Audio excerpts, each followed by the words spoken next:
Hello everyone, welcome back. Get comfortable, relax, and enjoy today's exciting fanfic.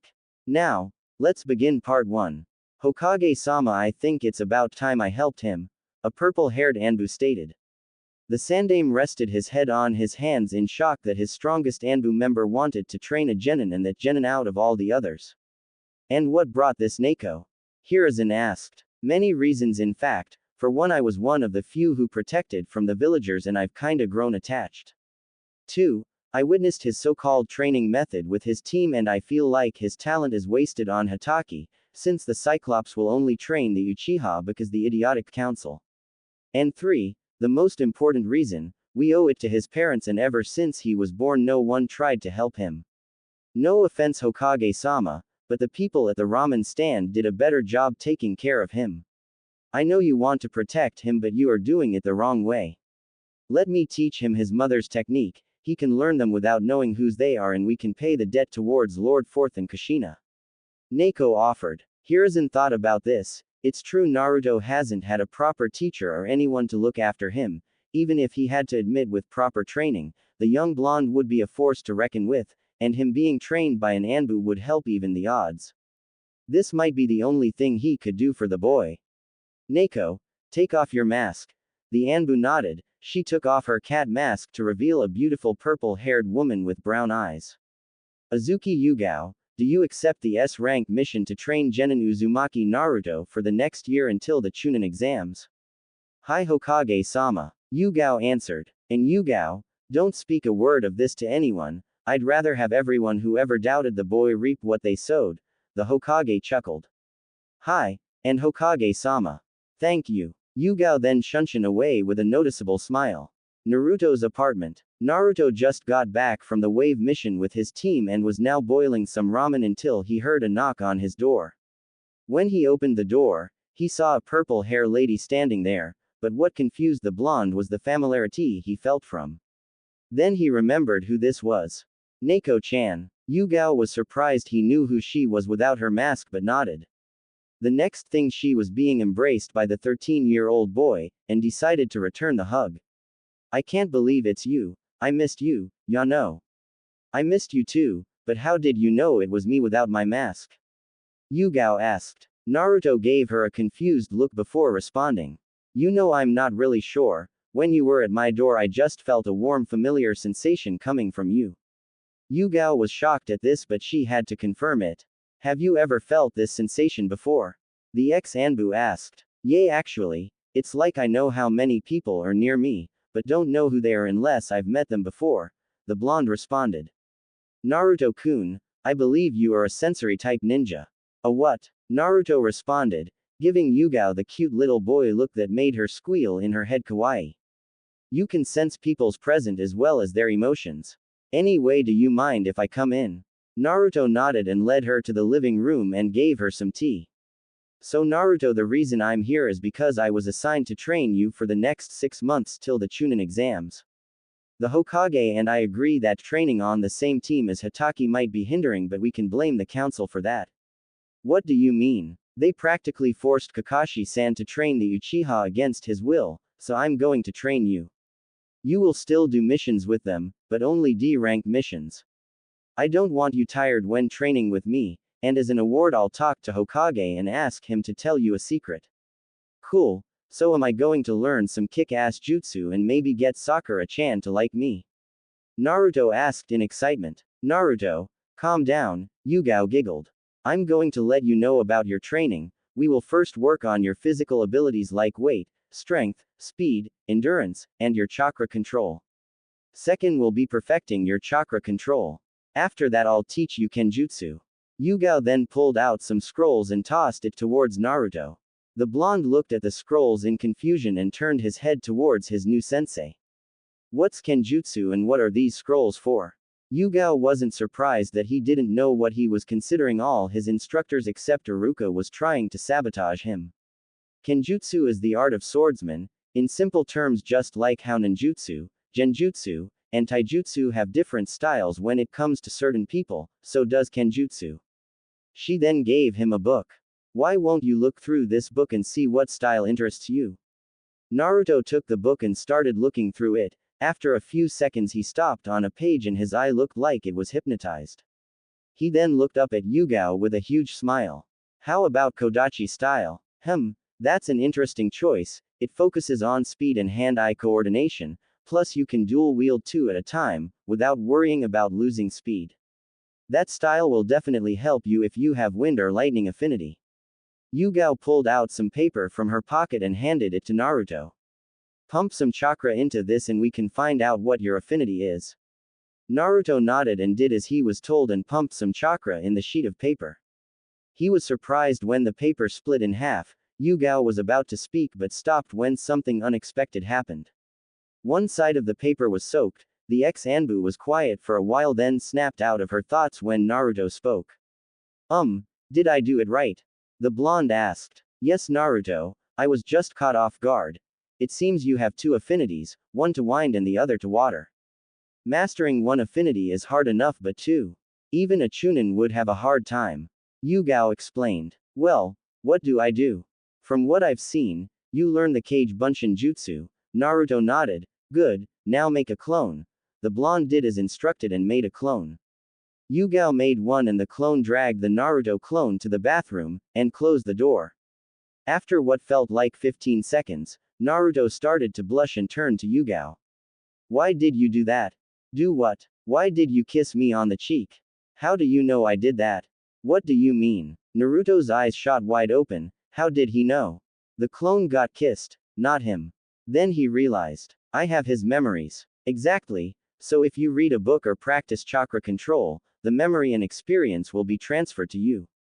Yugao explained. The purple-haired Jonin then took out another scroll and pulled out what's inside, which was revealed to be chakra weights. Put this on your arms and legs. This will increase your physical prowess and every time it starts to feel light, pump some chakra to increase it. And never take them off unless you're sleeping, showering or if I say so. Naruto strapped them on and the moment he did, the weights started glowing blue. Then he fell to the ground. It took a while for Naruto to stand up. Yugao was chuckling a bit. If you train in those then you'll become stronger. Now tomorrow morning we'll start your chakra control exercise, and I'm aware you know the tree climbing exercise but you or should I say your clones are going to repeat it while sticking leaves to them. Great. After I get strong enough to beat Tem, Sakura-chan might start to notice me and give me a date. Naruto said excitedly. Yugao put her hands on his shoulders drawing his attention towards her. I'm going to be honest with you Naruto-kun, I think you should give up on Haruno-san. Naruto looked heartbroken. I think you're too good for her, I see the way she treats you, and I don't approve of how she uses you to heighten her own ego. You're not an idiot because you want love and you are an angel for trying to make her happy but I assure you that, there are way better girls in the world. Do you understand? Naruto was sad but even he couldn't deny the truth. Alright I'll try to move on, and who knows I might find someone better. Yugao nodded with a smile and sent Naruto to bed and gave him a schedule. She gave him a kiss on his forehead and left. 2 weeks after Naruto started training his chakra control and sensory abilities went up. She had Naruto's clones to study Fuinjutsu, and for some strange reason Naruto was picking up rather easily. While he was studying, his clones were practicing writing seals. Along with learning kenjutsu and elemental manipulation, he was learning a new taijutsu style from a new friend. Flashback 1 week ago. Naruto woke up in a sewer. He decided to walk towards the end until he stumbled upon a huge cage. When he came closer 2 big pairs of red eyes were glaring at him. So my jailer finally comes to visit. The deep voice spoke. So I'm guessing you are the 9 tails. That's right but you don't seem afraid. The fox spoke. Why would I be afraid of something misunderstood? Naruto said. What do you mean I'm misunderstood? The Kyuubi asked. I read about your history, and from what I learned, you were sealed in the first Hokage wife after being manipulated by Madara. So you were a victim. The fox was surprised. This kid didn't think of him as a monster but how did he find out about his past? If you wondering how I found out, there was some night when I was sleeping I saw your eyes looked like the Sharingan, and a Uchiha was riding on top of you. And after that everything went blank. Naruto explained. So what now are you going to release me? The fox asked, getting his hopes up. Believe me, I would love to, but if I do, I'll die, but since this is my mind, I'll do something better. Naruto closed his eyes and soon the scenery changed to one of a beautiful forest and a lake.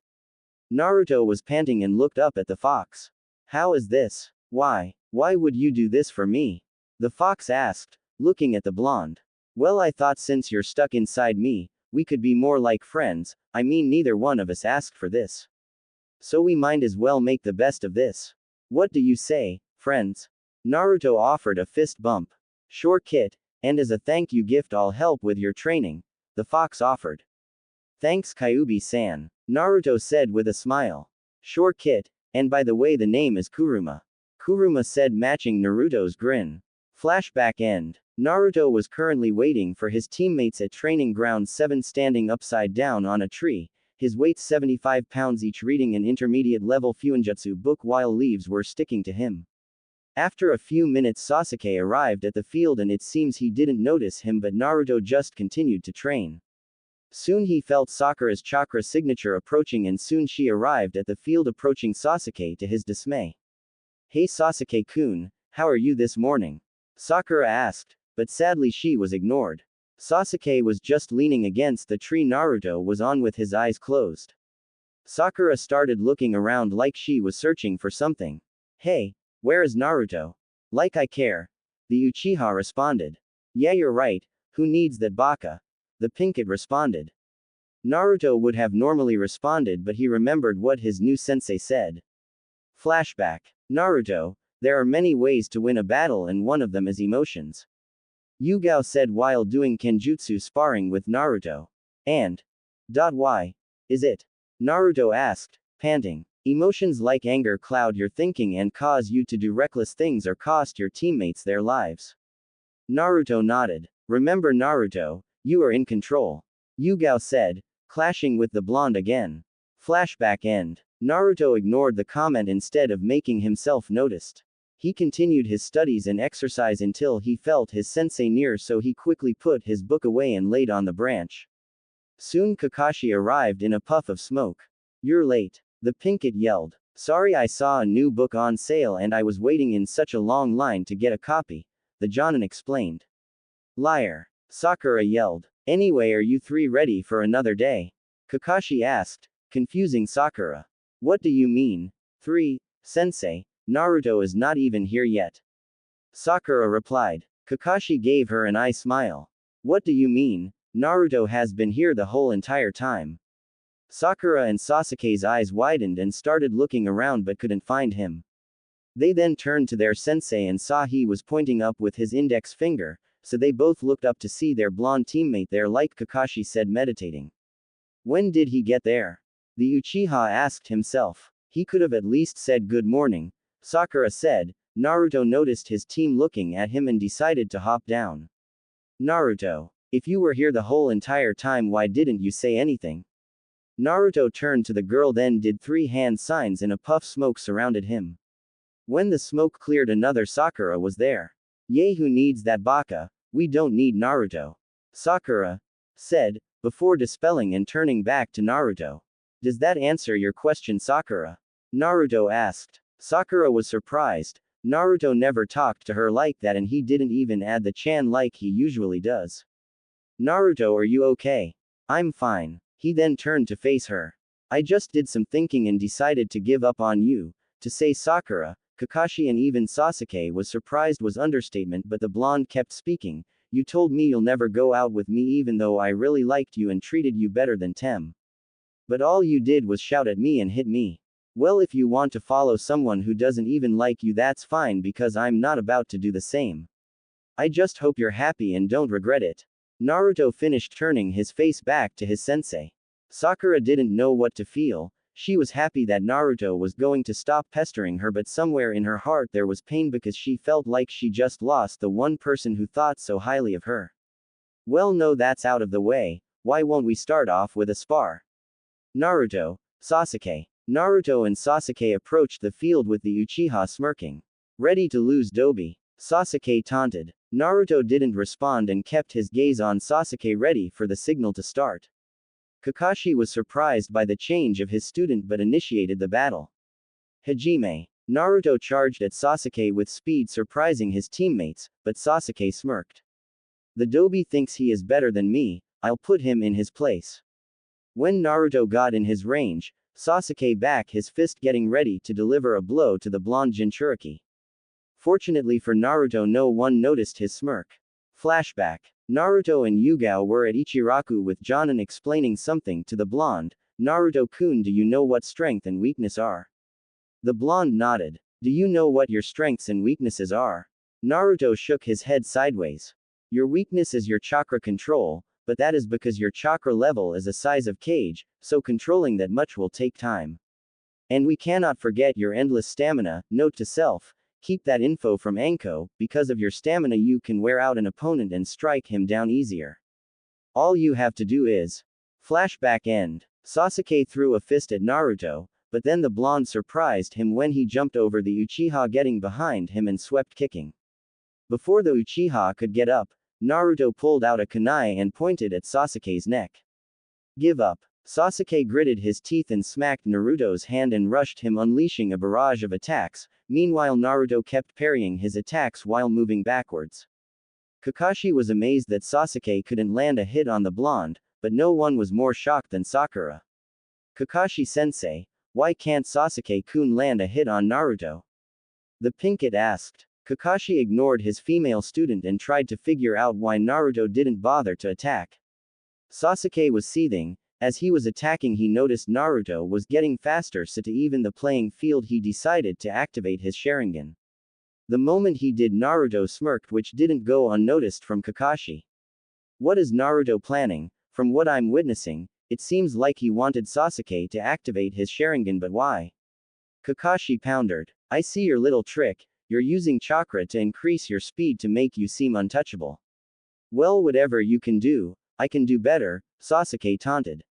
Sakura was starstruck at Sasuke's so-called coolness. Sasuke-kun is so cool, he saw right through Naruto's trick and now he's going to win, Sakura squealed. Naruto just smiled and added more chakra to his step to increase speed, while Sasuke did the same, still trying to land a blow on him, but his attacks were still being blocked and avoided. Why would Naruto use more chakra to increase his speed? It's not like he could hide now from Sasuke now that his Sharingan is active. If this continues, Kakashi's eye widened when he realized what Naruto was planning. If I'm right about what he's doing, then this fight is over. A few minutes later, after Sasuke activated his Sharingan, he was panting while gasping for air. Naruto was waiting for this. He charged Sasuke and went for an uppercut, and being too tired to dodge, Sasuke took it head-on, was sent in the air. Naruto then leapt in the air and kicked Sasuke in the stomach, sending him to the ground unable to move. Kakashi walked in between the boys, analyzing both of them before raising a hand towards Naruto. Winner is Naruto. Sakura's mouth was wide open. Naruto beat Sasuke in 2 hits, while Sasuke couldn't even land a hit. Naruto won, but how? Sasuke is an Uchiha and had his Sharingan. I don't understand. Sakura said out loud. And that's why he lost, Kakashi said, walking back towards the girl with Naruto at his side. What do you mean? When Naruto first charged Sasuke and dodged his attack, then delivered that low sweep and had him pinned. He knew Sasuke would try to strike back, and just like that he started leading Sasuke on. He added little chakra to his feet to dodge all Sasuke's attacks, waiting for him to use his Sharingan, and the moment he did, Sasuke he started to copy Naruto, and by doing that Naruto's victory was secured. I still don't understand. Sakura responded. It's simple, Sakura. Sasuke lost because of his stamina and chakra exhaustion. I'm sure you're aware of this. Naruto most likely has more chakra than me, you and Sasuke combined.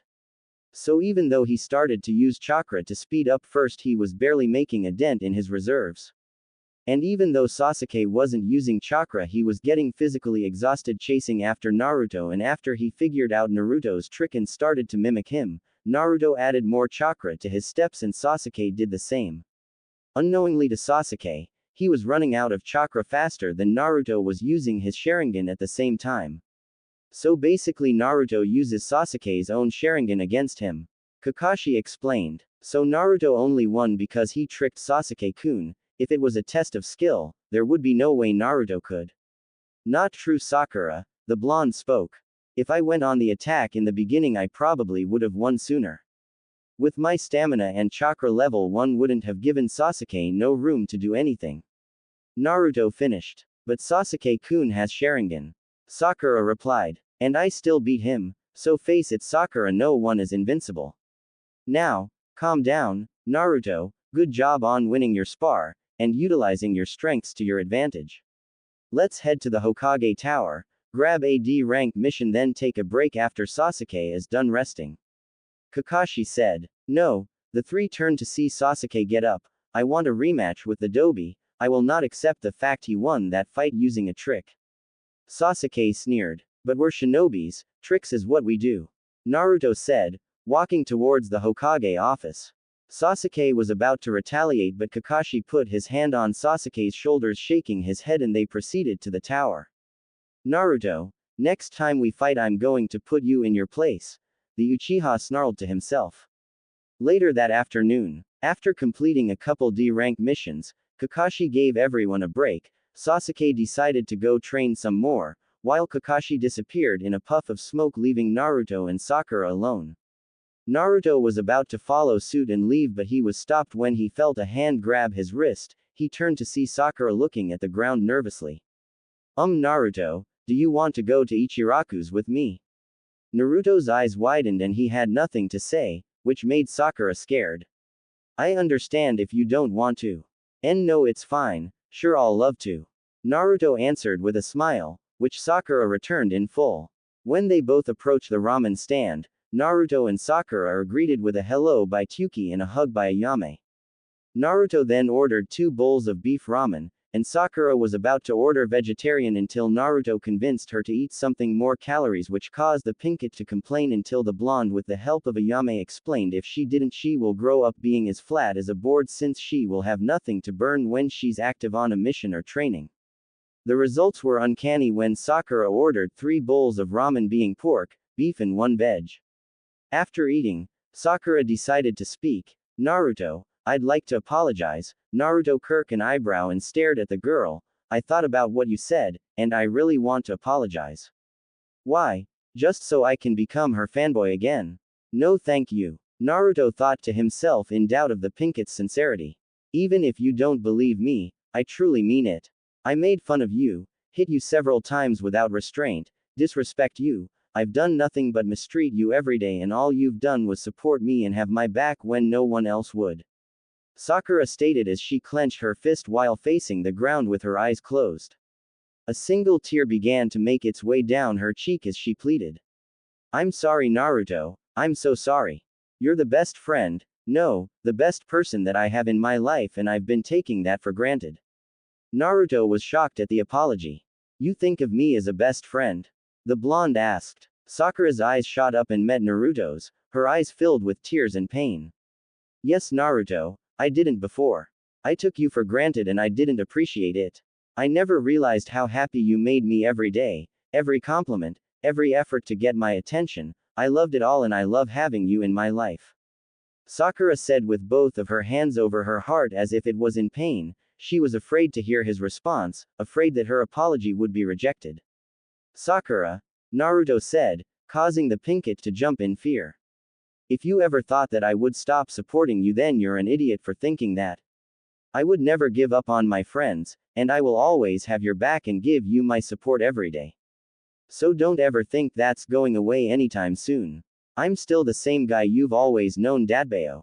Sakura's eyes glowed, surprised that Naruto accepted her apology. He forgives me. No, I shouldn't be surprised, the pinkett thought to herself. Unconsciously she began to walk towards him.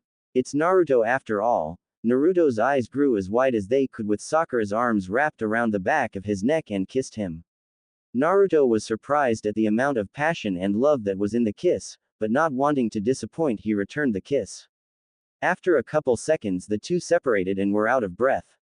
Sakura looked at what she had done and started to blush. I'm so sorry Naruto. I don't know what came over me. Are we, still friends? Sakura asked nervously. Naruto smiled. The best. Sakura smiled and looked nervously at her empty bowls. So how was it? That was my first kiss after all. Sakura asked. Enjoyable, I'm glad I got the honor of being your first. Naruto answered. Great, and can we keep this a secret? It's not that I'm ashamed, I just still have feelings for Sasuke. Naruto gave a heartbroken look of defeat.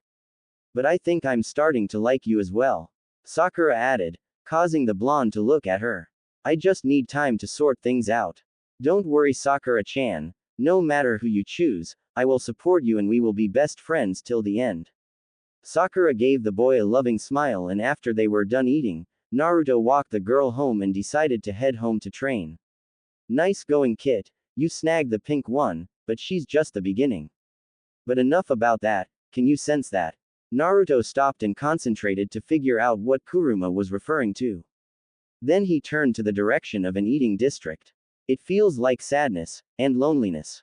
But it feels like the type of loneliness that I felt before we became friends, and I joined Team 7.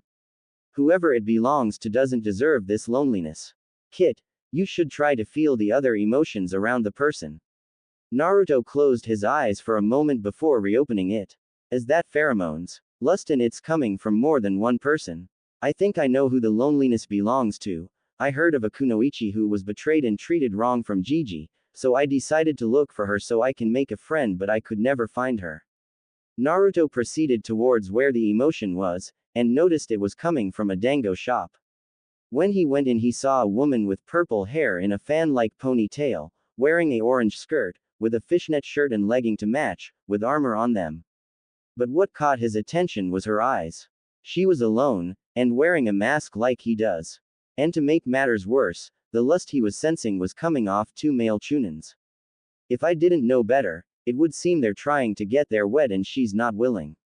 Scum like this gives men like us a bad name. I'm ending this. I'm with you, Kit, let's go. Naruto approached the three without them noticing. But what he heard next pissed him off even more. Come on, don't be like this, we just all want a good time, one of the chunin said. I said beat, before you end up in the hospital, with unrecoverable injuries, the women threaten.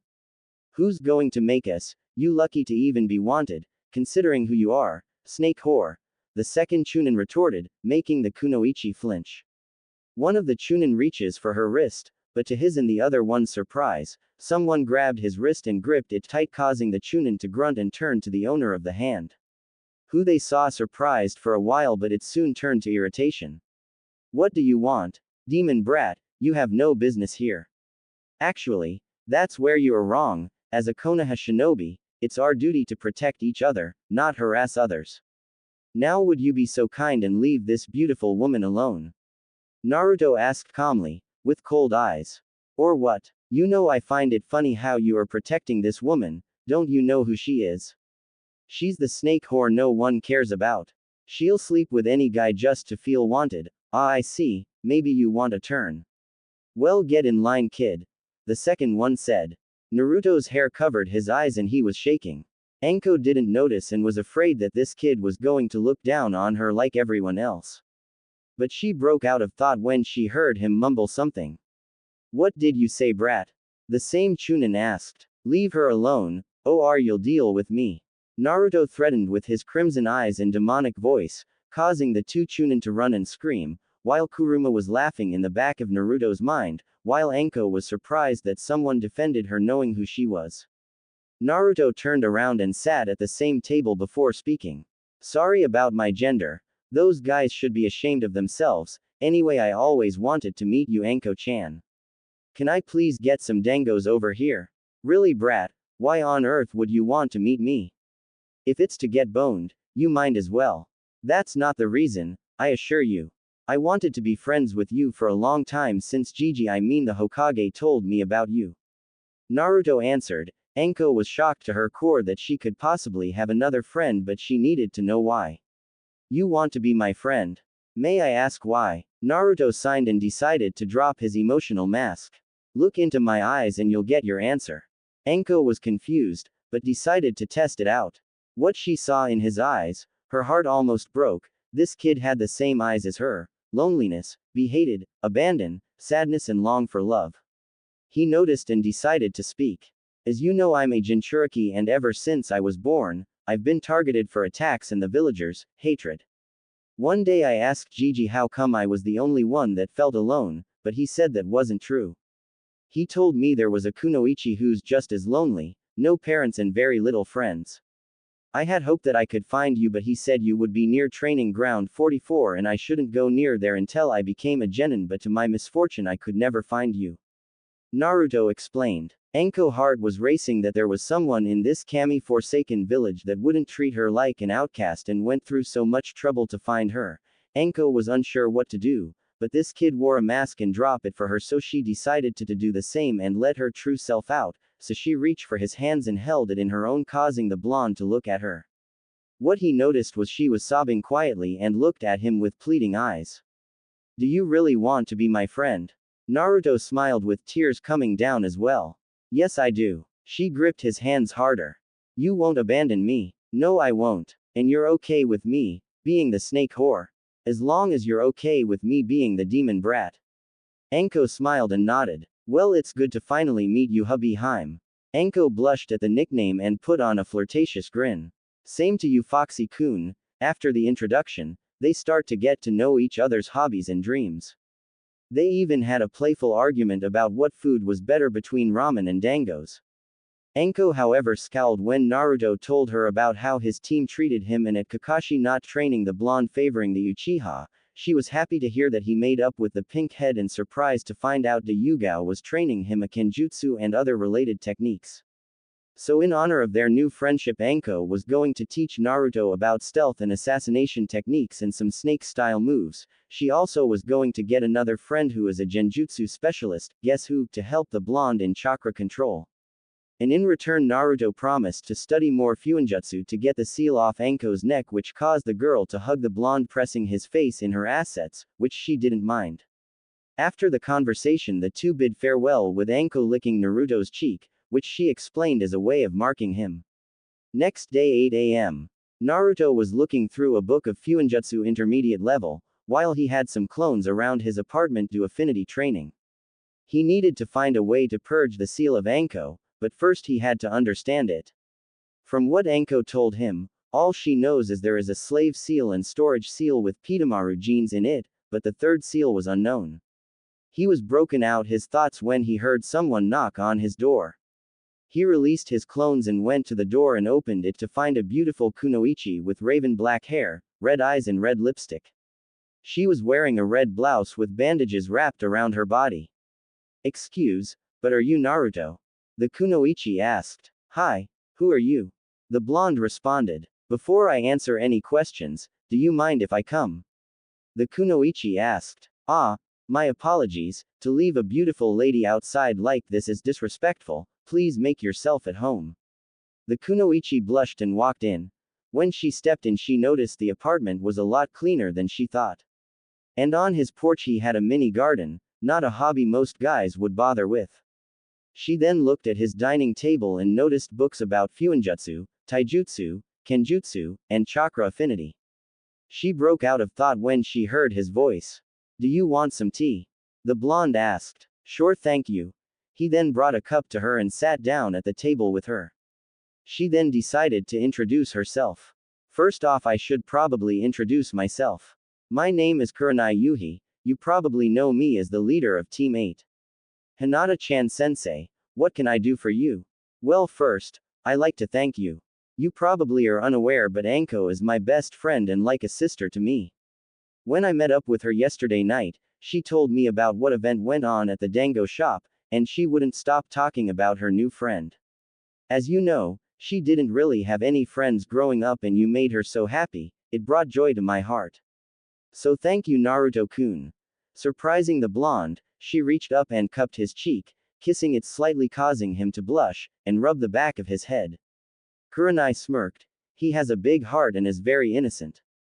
If he was older, I would probably keep him for myself, not that age matters in the world of shinobi.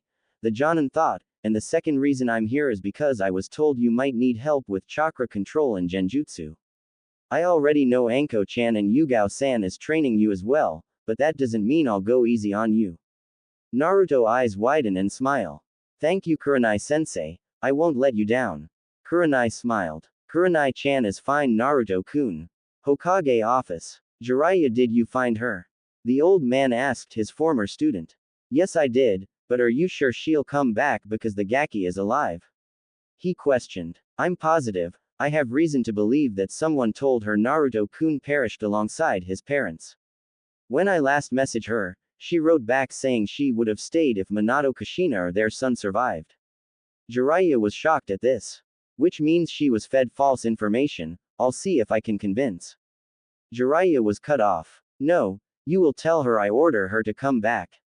Naruto needs her and she needs him. They both suffer from the loss of family. I've been lenient with her, but it's about time Tsunade and you too Jiraiya train the boy, like godparents should. Here's an ordered with key feeling the air. Jiraiya nodded and disappeared. Yugao. The purple head Jonin appeared from thin air. Bring me my guy. -2 months later. In the last few months Naruto's skills improved at a fast pace. Thanks to his new senseis, he learned the basics of kenjutsu and was learning his mother's whirlpool style, even though the blonde was unaware of this. Naruto switched from Kodachi to a longsword, since the whirlpool style required it, and the blonde also explained that the Kodachi didn't feel right to him. While they were training, he was introduced to Tenten, who stumbled upon them and was drawn to the two sword users immediately. Naruto soon bonded with the girl since he discovered they were both orphans. Yugao decided to train her a bit as well since it would be beneficial to Naruto if he sparred with someone his own age and plus she grew fond of Tenten. Anko was using the weights Naruto was wearing to her advantage. She brought Naruto to the Forest of Death, and to her surprise Naruto thought it was awesome, showing no fear, but that soon changed when Anko and Naruto dodged kunais and shurikens all day. After training Anko and Naruto would go out to Ichiraku's or the Dango shop to eat and hang out, which again, Anko took advantage of. She would tease Naruto most of the time and it made her feel attractive whenever he would blush around her. It wasn't hard to say Anko developed a crush for the blonde and very attached. Kurenai made Naruto perform the tree walking and water walking exercise while using clones and sticking leaves to them. She was impressed by Naruto's development which confused her. From what Kiba told her, Naruto was the dead last of the class, but she was seen telling her otherwise. When she confronted the blonde about it, she was livid to find out that most of the teachers sabotaged his learning and didn't help that no one taught him basic taijutsu. But admiration grew for Naruto when she learned he wanted to be Hokage regardless of how the village sees him. Might Guy is probably the toughest one of them all, especially since shadow clones would do any good. He did 10 laps around the village, following up with 500 push-ups, sit-ups, and crunches. And after he would spar with either him or his mini-clone Rock Lee. Naruto knew after facing the genin that if they ever fought he would be a threat. But what scared him the most was the performance of the horrible genjutsu the two green beasts were able to perform. Kuruma was probably one of the biggest help, with his knowledge on jutsu and fox style helped with Naruto's stamina. The Kyuubi was also training him on using his chakra by feeding it to him getting used to it. Kuruma also messed with Naruto genetics by unlocking his Senju bloodline giving him earth affinity and he developed a fire affinity because of the Kyuubi chakra. But Naruto also learned that the fox was a pervert always trying to get him laid. His excuse was that Naruto was the first male jailer he had, and he deserved to have all the vixens to himself. Naruto was about to dismiss the idea until Kuruma informed him that most of the girls around him were slowly becoming attracted to him and he would hurt their feelings, playing into the blonde weakness.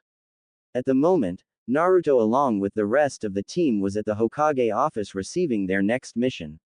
I'm glad your team can make Kakashi. Now that you're here, I have a special mission. AB rank mission, there's a bandit camp located outside the village, I need you to eliminate them. I have sources that say they are selling Konoha weaponry, Sarutobi said. Sakura was nervous when she heard the word eliminate, and Naruto noticed. Excuse me Gigi, but when you say, eliminate, do you mean? Sarutobi nodded, causing Naruto to sign. I see. Naruto gave Sakura a side glance which went unnoticed by everyone but the Hokage. Don't worry, we'll get it done. Now come along my cute little genin. Kakashi. Soon the three followed their sensei trapped in their own thoughts. Finally I can finally test my skills, and soon I will be one step closer to killing him. Sasuke thought with a smirk. Do I really have to kill some? I mean, I know we're ninjas and all, but. Sakura thought to herself. Naruto was behind the group, watching from behind. When they made it outside, Kakashi instructed them to pack for a 3-day trip. When Naruto arrived at his apartment, Yugao was there smiling, holding a katana with a red hilt. I think you're ready for this, she said, holding out the sword. Naruto slowly took in his hand, unsheathing it halfway. It felt so familiar to him but didn't know why. It's called a Kai Arashi, Red Storm, or Arashi for short. It belongs to your mother. Naruto's face shot up so fast with mixed emotions, Yugao noticed and decided to clarify some things. Yes, I knew your mother, she was the one who trained me. But under orders from her very last breath, I was told not to inform you until you, at least Chunin level. She had multiple enemies, and yes, I knew your father, but we can't inform you until you are a Jonin level. Understand? I understand, and thanks for training me. Naruto responded. Do misunderstand me, we are not done with your training, but good'll UCK nonetheless. Yugao bent down and hugged the blonde. She stood back up and gave Naruto a devilish smirk. But before you leave anywhere, no student of mine is wearing a kill me monstrosity. Yes, finally, I don't have to look at that horrible jumpsuit ever again. Kuruma cheered. Naruto's sweat dropped a bit. It's not that bad, is it? Naruto argued. Kuruma and Yugao gave him a deadpan look. Naruto signed. Fine, anything else? Yugao smiled. I'm going to show you a sword sealing jutsu, that way you can seal it on your arm.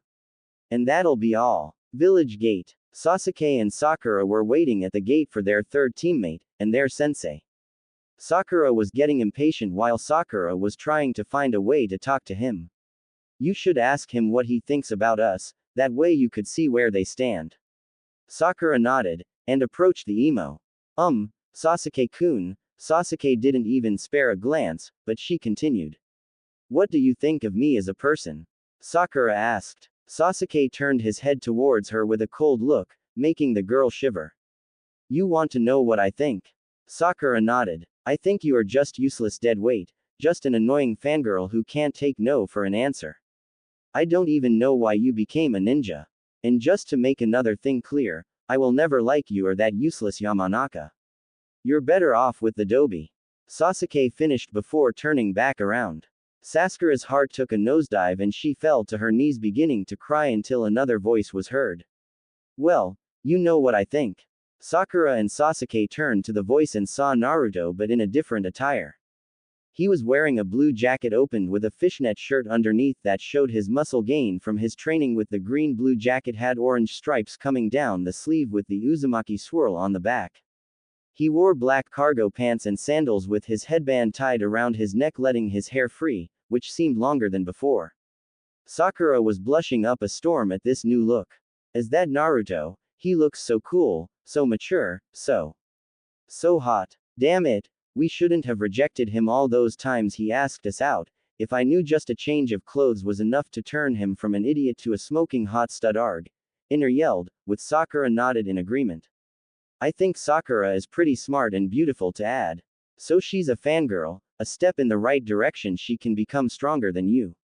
Naruto's comment caused Sakura to blush, and Sasuke to stomp towards the blonde standing face to face with him. How dare you? No civilian bitch can become stronger than a Uchiha, especially an elite like me. After all, only a Uchiha can beat a Uchiha. Sasuke sassed. Naruto glared back causing Sasuke to shiver and step backwards a bit. First of you Uchiha asshole, Sakura isn't a bitch, she's our teammate, and our comrade. Second, if it takes a Uchiha to beat a Uchiha, tell that to the first, second and fourth Hokage, Haku and Zabuza who kicked your, and me who beat you in our spar 2 months ago. Naruto argued. Sasuke threw a punch at Naruto but the blonde disappeared making the emo confused until he felt something sharp against his neck. What happened? I thought a Uchiha could beat a Uchiha, yet you're the one with a kunai at his throat. Sasuke turned around to see Naruto glaring at him while releasing some ki. Sakura was amazed at Naruto and her opinion on him shot up. Sasuke was seething. Alright, calm down everyone, we have a mission to do. Kakashi said, appearing out of nowhere. Naruto moved away from the Uchiha, who was glaring daggers at him, to stand next to the Pinkett, giving her a warm smile. Is everyone ready? The three genin nodded. Kakashi then leapt into the trees with the others following, with Sasuke in the front, Naruto in the middle, and Sakura in the back. Naruto slowed down a bit to move next to Sakura, grabbing the girl's attention. Don't worry, no matter what happens, I'll protect you, and if you need to talk after the mission, I'm all ears. Naruto said, giving her a warm smile. Sakura returned it, grateful that the teammate she used to bully was being so nice to her. It's weird, she always pictured Sasuke as her knight, keeping her safe, feeling her with confidence and giving her the warm feeling she currently has, but Naruto was doing it instead.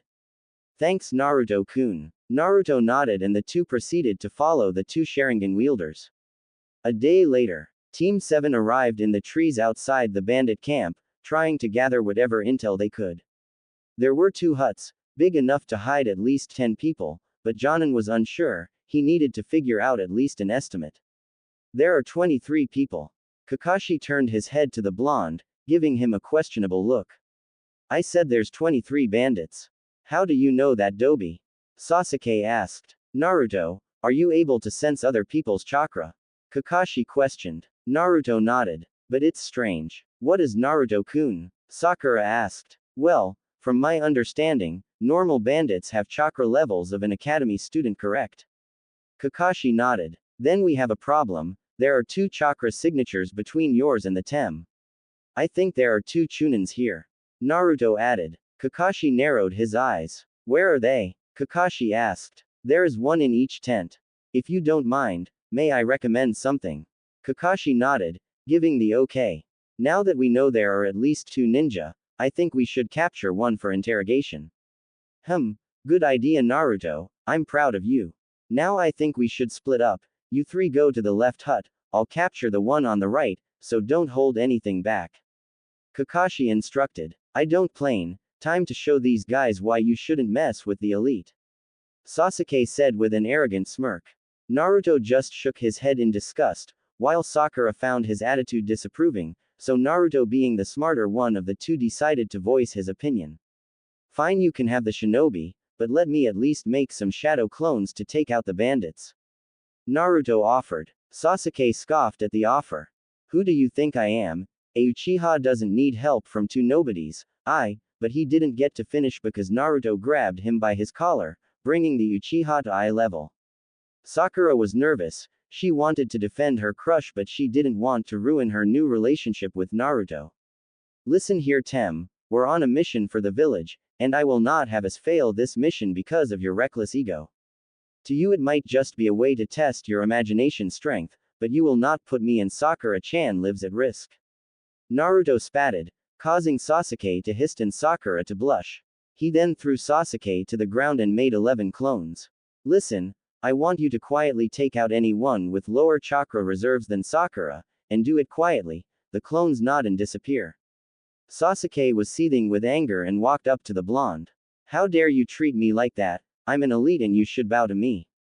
I wanted to fight them to test my skills, and I will not let you get in the way of my ambitions. Sasuke practically yelled. Naruto glared at the emo, ready to knock him out until he started throwing up.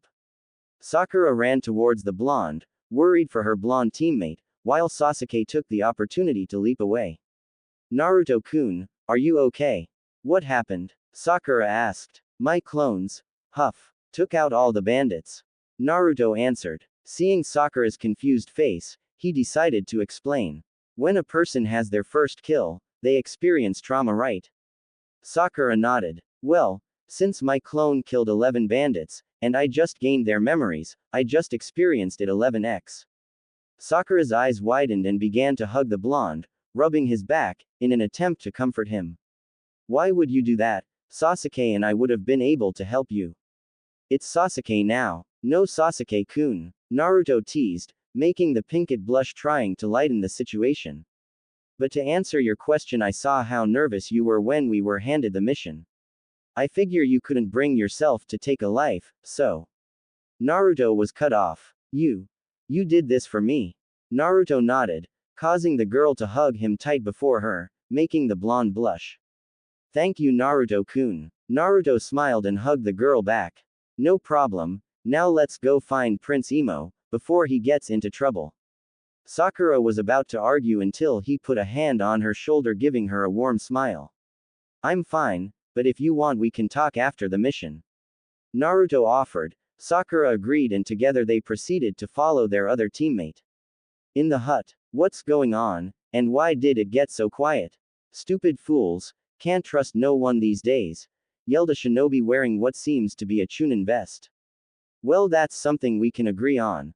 The shinobi turned around to see Sasuke standing there with a smug look. You should feel honored, after all it's not every day someone has the honor to face a Uchiha elite. An Uchiha? Ha ha ha, like I give a damn, I'm still going to kill your brat. The ninja charged at Sasuke with a sword in his hand, while Sasuke whipped out 2 kunais and activated his Sharingan. The enemy nin brought his sword down into a horizontal slash towards Sasuke, which the Uchiha blocked but to his dismay forced him down to one knee, struggling to get up. The enemy then kicked Sasuke into the gut, sending him back, but Sasuke regained his balance, tossing the 2 kunai at his enemy, which was parried by the sword user. For Uchiha, you're sure not nothing great, the enemy taunted, making Sasuke glare at the shinobi. You dare mock the great Uchiha clan. Sasuke yelled in anger, then went through a couple hand signs, which didn't go unnoticed. Kaden. Gukaku no Jutsu. Fire style. Fireball Jutsu. Sasuke shot out a huge forel towards the mystery shinobi, but he was not prepared for a counter. Sweden no Jutsu. Water style. Water bullet. Both of the jutsus headed directly for each other, and when they met, the water jutsu pierced Sasuke fire, hitting the Uchiha, sending towards the wall. That was too easy, now it's time to finish this. The shinobi charged Sasuke with the sword in hand, preparing to strike the final blow, while Sasuke had his eyes closed waiting for it to be over, but the moment he brought his sword down, it was blocked by another. Looking up, the shinobi saw a boy with blonde hair standing in front of him holding a sword with a red hilt. He then jumped away a few feet with a smile on his face. Well, another swordsman. Tell me, what's your name, Gaki? Before Naruto could answer, Sasuke interrupted from behind the blonde, while Sakura was tending to him. Why are you here? Sasuke asked. Naruto didn't answer since he was focusing on the enemy, which frustrated the Uchiha more.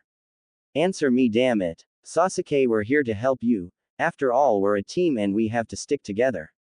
Sakura answered with a small smile. Sasuke scoffed at the reply, pushing Sakura away from him. I don't need help from someone as pathetic as you, I'm a Uchiha elite, I could handle this guy by myself. I'm not weak like you.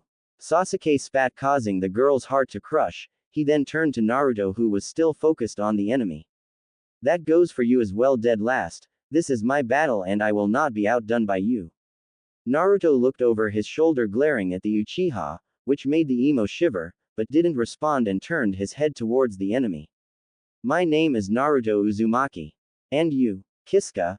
I want to request a battle as a fellow swordsman. I might be an enemy, but as a fellow swordsman it will be an honor to fight a holder of Arashi. He pulled out a new longsword from a scroll, similar to Naruto's, but the hilt was light blue. I'll be using this, Umi Bunkatsu, see split. Naruto could feel power coming from the blade, just like his Arashi. What's with the aura coming from our swords? I can feel the power radiating towards each other. Naruto asked, getting the attention of a power-hungry Uchiha at the mention of the word. If you win, I'll tell ya. Kisuke charged at the blonde at Jonin level speed, slashing down.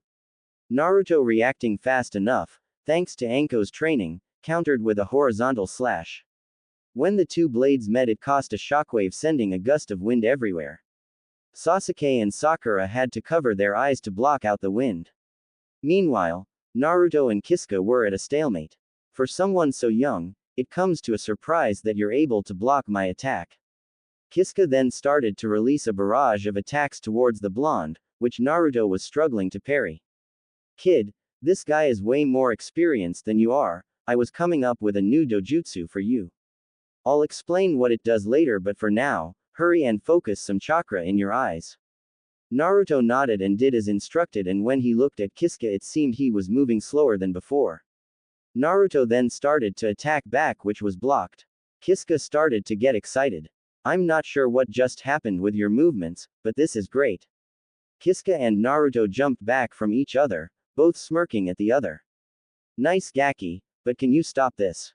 Kisuke started to surround his Umi Bunkatsu with water, but Naruto could feel the power building from whatever attack was coming.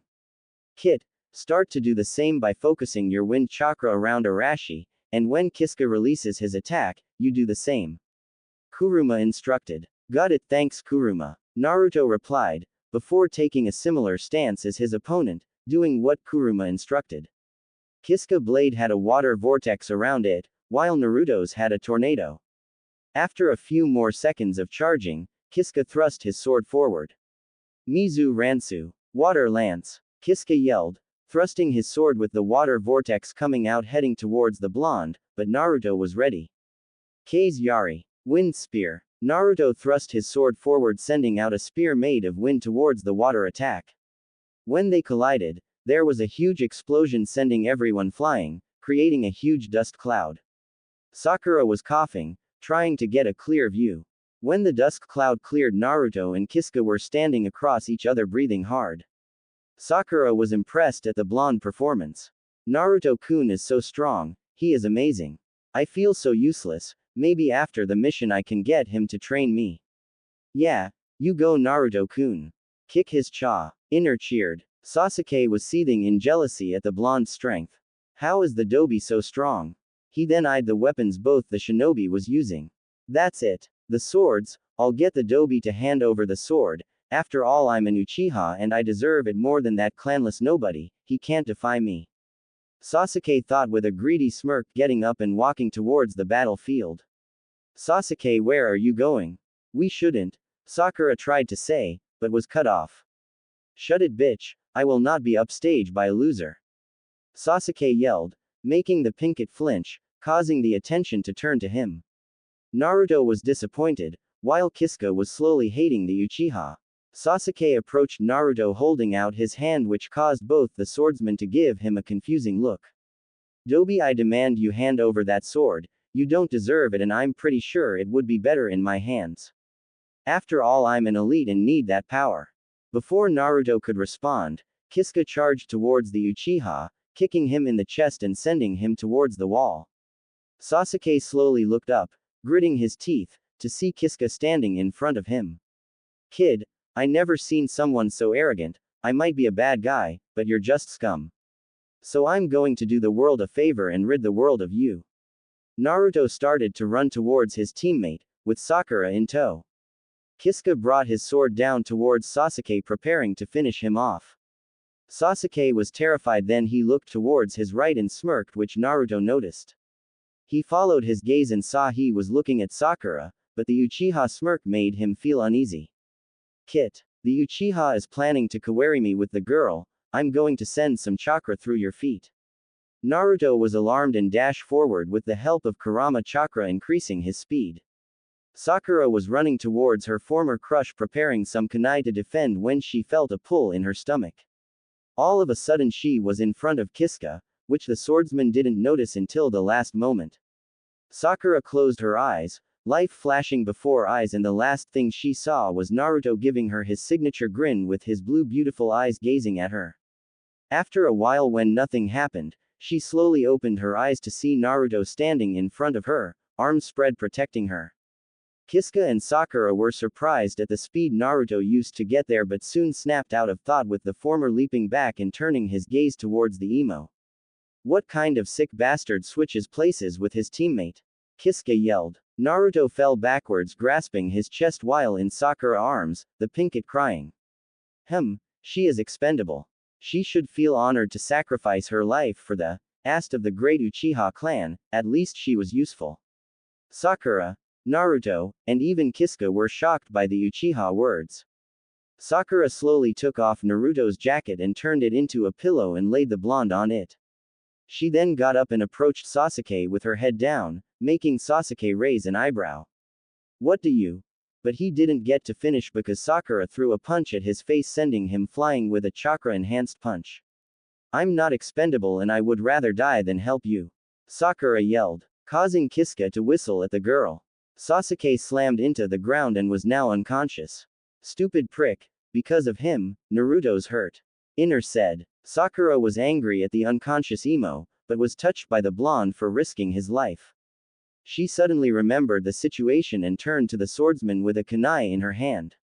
Kiska chuckled. Don't worry, I want to fight Naruto fair and square. I won't strike him while he's down, so I'll give him a couple minutes. Nice punch by the way.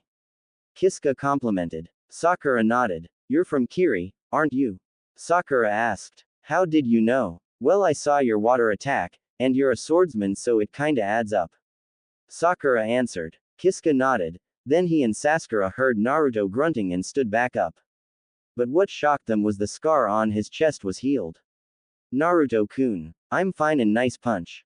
Naruto commented, making the girl blush. He then turned to Kiska. I'm ready to finish. Fine, but after your teammate little stunt, let's end this with one attack, all or nothing. Naruto nodded and both sheathed their sword in a battle stance, pressure feeling the air. And for a brief moment they both disappeared and reappeared on the opposite side from their original spots. Naruto stabbed his sword into the ground using it as a crutch, but Kiska fell to the ground with a cut to his chest, smiling. Looks like you win. Come here, Gaki. Naruto limped towards the falling warrior slowly because of exhaustion. Sakura, seeing this, put his arm around her shoulder. Grab my sword and cut your finger.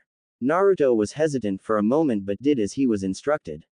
The sword absorbed the blood and began to glow and stopped after a few seconds. Since this is my last breath, I'm giving you the sword.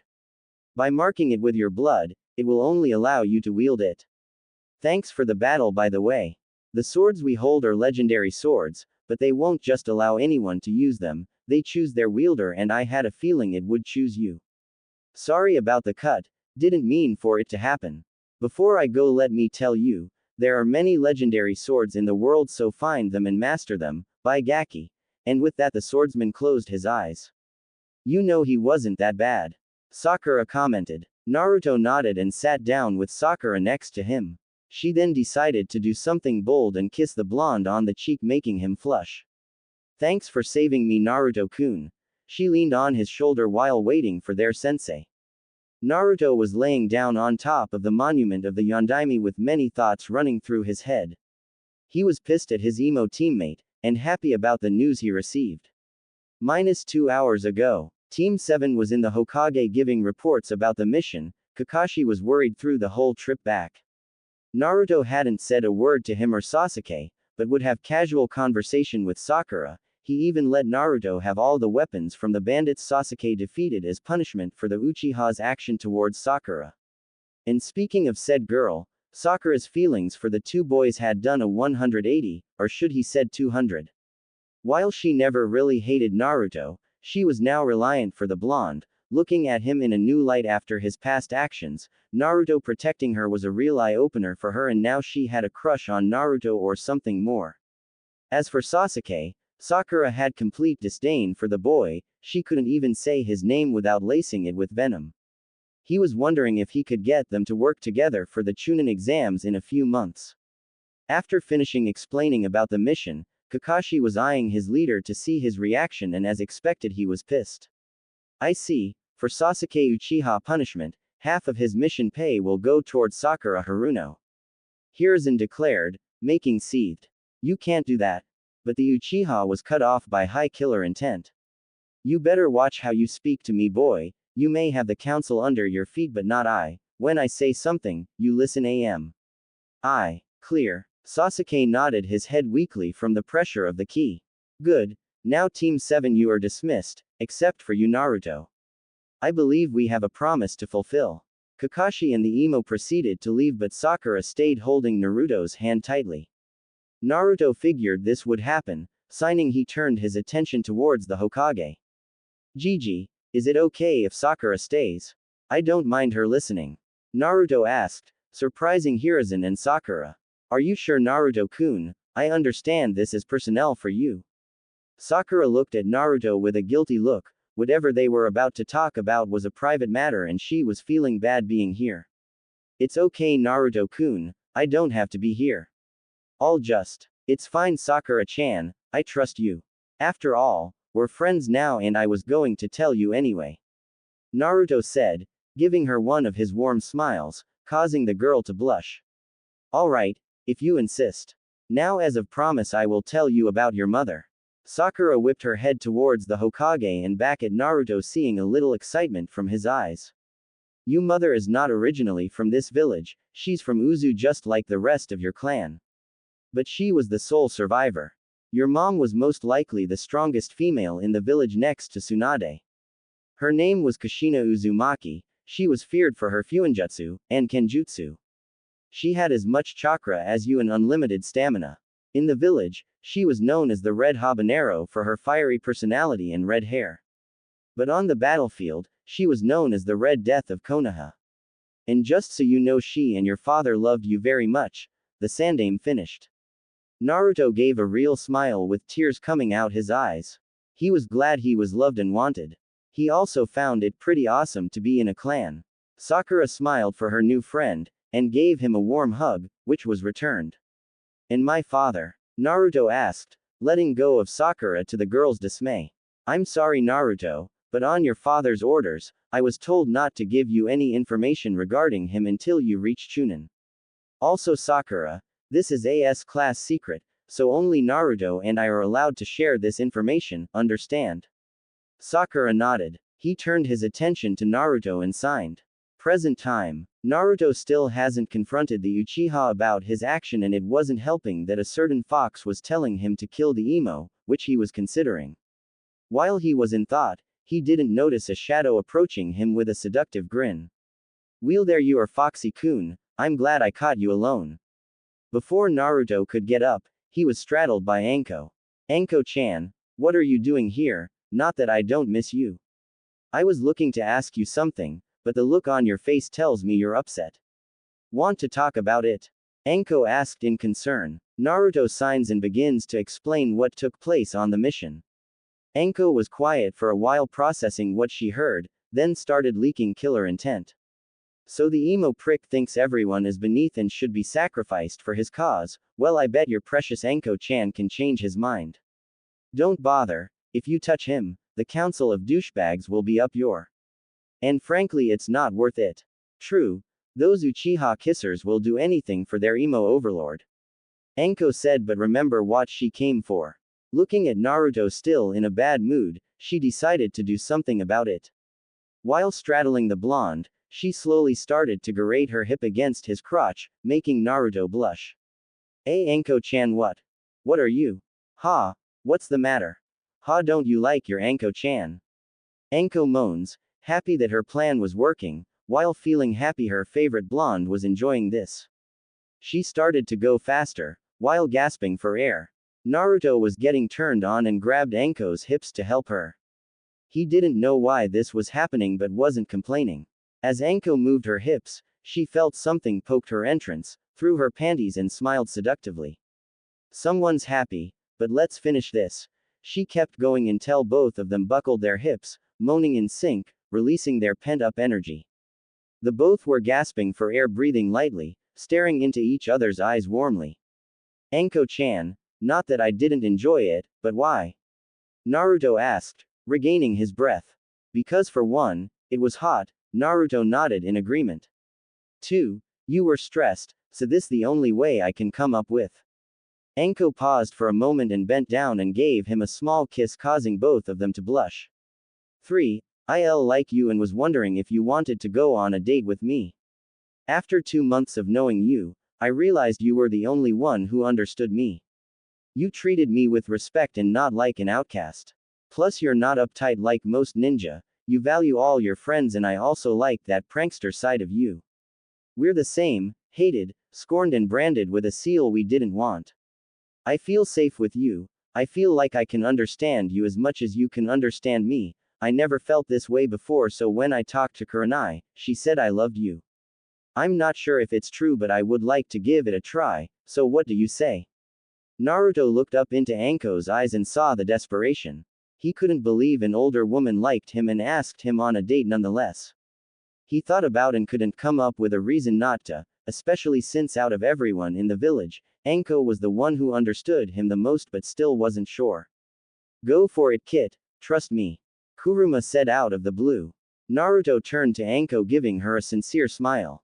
Sure, Anko-chan, why not? After all, I kinda like you a bit. Naruto answered. Anko squealed in joy and grabbed Naruto by the collar and gave him a deep, passionate kiss. Naruto faced heat up and his brain was melting. Anko pulled a ways with a trail of drool connecting their mouths. Great. She then grabbed Naruto's hand and jumped off the mountain, both screaming in joy while falling towards the ground. Once they landed, the older Kunoichi proceeded to drag him through the village in the direction of the dango shop. The village glared at the two, but the two were enjoying selves to notice. Dango shop. Anko and Naruto were eating a whole plate of fruit dangos, while chatting about the mission. Well, Anko was eating the dangos and Naruto was feeding her. So Foxy-kun, tell me what went wrong with the mission. From your training, killing a few bandits should have been a walk in a park. It was easy, until the Uchiha decided to abandon the mission to boost his ego, and by exposing himself, almost got killed by a shinobi hiding among the bandits. Tem then fought him and lost, but wait, it gets worse. Naruto began leaking ki. He decided to substitute with Sakura-chan, and when I confronted him, you know what he said. Naruto yelled, scaring everyone in the shop. Flashback. Team 7 was taking a break from their mission, a few miles from the bandit camp. But things weren't going smoothly for the team, since Naruto had Sasuke pinned against a tree by his collar. Sasuke was glaring at the blonde, which was being returned tenfolds. Why? Why would you sacrifice Sakura-chan's life like that? Sasuke snorted. Why would you ask such a simple question? Because you tried to save me during the wave mission from Haku, but yet you almost killed Sakura-chan, the girl who devoted herself to you, no matter how you treat her. Because she's useless dead weight, I don't give a damn about her feelings. It's not my fault she likes me, and if she does, she should feel honored to die for me. After all, I'm an elite. And for the reason I save is to keep you alive until I surpass my brother. You might not have noticed, but I was conscious when you beat Haku. Your power was dark and hatred. You showed me my brother was right and I kept you alive to test myself against you, and when I almost died, I realized that I sacrificed my goal for nobody, me an elite. If I can overcome your hatred with my own, I will be one step closer to beating my brother. As for Sakura, she can die for all I care. Naruto's eyes started flashing red, his teeth sharpened and grip tightened. You bastard, Sakura is a living being, she is your equal. Do not compare me, an elite, to a useless expendable fangirl. I'm her better and superior, she's nothing but dead weight. Naruto his fist back and got ready to punch the Uchiha, until Kakashi grabbed his arm. Naruto, calm down, I'll handle this when we get back to the village. Kakashi ordered, but was shook a bit when he noticed Naruto's eyes. Fine, but keep me and Sakura-chan away from the high Uchiha, Naruto said, tossing Sasuke to the ground and going to sit by Sakura. End of flashback. Anko gritted her teeth after hearing the story. She never really was a fan of the Uchiha. He got everything on a silver platter while Naruto suffered, and the worst part, he refused love and acceptance from the village, the very thing she and Naruto wanted. The spoil prick, I'm shocked you didn't kill him. If it was me, I would have had torture him myself. Anko said. But if you did, the council would have never let you get away with. Naruto said, getting a nod to Anko. I know, they would do anything for their little precious Uchiha. Anyway, now after listening to that, I need to vent. So Forest of Death for a little spar. Naruto smiled and nodded. He paid for the dangos, which Anko thanks by pecking him on the cheek and shunshin away. -30 minutes later. Anko was jumping from tree to tree, dodging shuriken backpack to back. She landed on a tree, then blocked an axe kick from Naruto and grabbed his leg. She pulled him forward, then punched him in the face, causing him to turn to smoke. A bushin. Anko looked around and was impressed she couldn't find him. She soon sensed a presence and turned to see Naruto leaping towards and delivering a roundhouse kick. Anko ducked, but Naruto didn't give up. He threw a punch. Anko tilted her head, causing the punch to miss, and kneed Naruto, which he grabbed and used it to leap away and ran back toward Anko and went in for a high kick. Anko stepped back to avoid Anko around Naruto by going under the branch and get behind, and kicked him off the tree branch, but as she witnessed him falling, she was surprised when he turned to smoke. Before she could turn around, she felt something kick her into the back and flew into a trunk of a tree. After getting her head together, she looked up to see a huge fireball heading towards her. She rolled forward to dodge and the fireball hit the tree behind her. Not bad Foxy-kun, but it's not over yet. Naruto smirked. Then he noticed the tree behind Anko beginning to fall and she was in its path. Hubby-chan. Look out. Anko looked and closed her eyes. Naruto leapt and went through some hand signs. Mokuto. Seihan. A couple of woodbines appeared in front of Anko, wrapping around the trunk of the tree, protecting Anko from the impact. Anko opened her eyes and widened what she was seeing. There was a tree inches from her face, but the shocking part was the trunk of the tree was being restrained by wood-like veins coming out the ground. Naruto landed in front her, and grabbed her hands. Are you okay? Anko snapped out her dazed and looked at Naruto. Naruto-kun, you have the wood release. Naruto signed and nodded. Yes, Kurama said have the blood of the Senju and he awoke it a while ago, using his chakra as enhancer. Who's Kurama? Naruto pointed at his stomach. Oh, anyway congrats on the bloodline and all, even though it's an inconvenience. Anko said, sitting down on the tree, hugging her legs. Naruto his head to the side in confusion and sat next to her. What do you mean? Well, once people find out you have the ability of the Shodai, you will be put into the CRA, which means I have to share. Well, what if I refuse? Naruto offered, causing Anko to look at him in shock. Are you crazy? Why would you turn a chance to have a harem to yourself? Most guys would jump at the opportunity. Anko asked. Naruto gave her a warm smile and held her hands in his. Because of you, you're the first person to confess to me, you understand me well and just like you, I want people to love me for me, and not want me for a breeding stock. Naruto answered. Anko stared at the boy in front and was amazed at how big his heart was. There was someone who genuinely cared for her and would have her over countless women. Anko grabbed Naruto by his collar and pulled him into a kiss, no tongue, but it was deep and filled with a lot of emotion. After a few minutes, she pulled away from the crimson-red Naruto. Anko gave the blonde a real smile, making Naruto blush harder. I'm definitely falling for you, and thank you. But sadly you won't have a choice. Well, if I don't have a choice, then how about I let you choose the other girls I'm with? Will that make you feel better? You're really going out for me and it makes me happy. I'll accept the offer and one more thing. She pulled Naruto into another kiss, but this one was quick. That's for saving and thinking about my feelings. Anko said, leaning her head against Naruto. Both enjoy each other's company. Yamanaka's shop. Ino was sitting at the counter, reading a magazine since it was a slow day. She was looking for tips to improve her look to attract a certain Uchiha, while daydreaming about marrying him. But she was snapped out of her thoughts when she heard the door opened. She looked up to see Sakura walking in with a depressed look. What are you doing here, forehead? Ino. Sakura started, getting a surprised look from Ino, since she didn't call her pig. She looked into Sakura's eyes, she saw anger and determination. We need to talk about Sasuke-san and our friendship. Do you mind taking a short break to talk in your living room? Sakura. I can't. Please. This is important. Sakura pleaded with her former friend.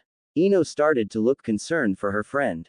Why did she want to talk about Sasuke-kun? She first thought Sakura was going to try to convince her to give up, but she just remembered Sakura addressed Sasuke-kun as Sasuke-san. Sure. Come on in.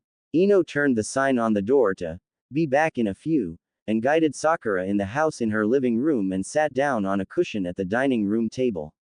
Okay, Spill, what about Sasuke-kun you want to talk about? Sakura signed and prepared for Ino's reaction. Hokage office. Hokage was sitting in battling his worst enemy, paperwork, wishing to do away with it or at least hoping for a brief distraction. Unfortunately for him, he got his wish in the form of an overdue visitor, because Tsunade slammed the doors open with what to be hope in her eyes, breathing hard as she just ran a mile. Is it true? Is my grandson alive? Anime harem here. I'm glad a lot of y'all enjoying my story. To all the Sakura haters, she's in the harem, get over it. In the anime she sucks, that's why I'm changing her.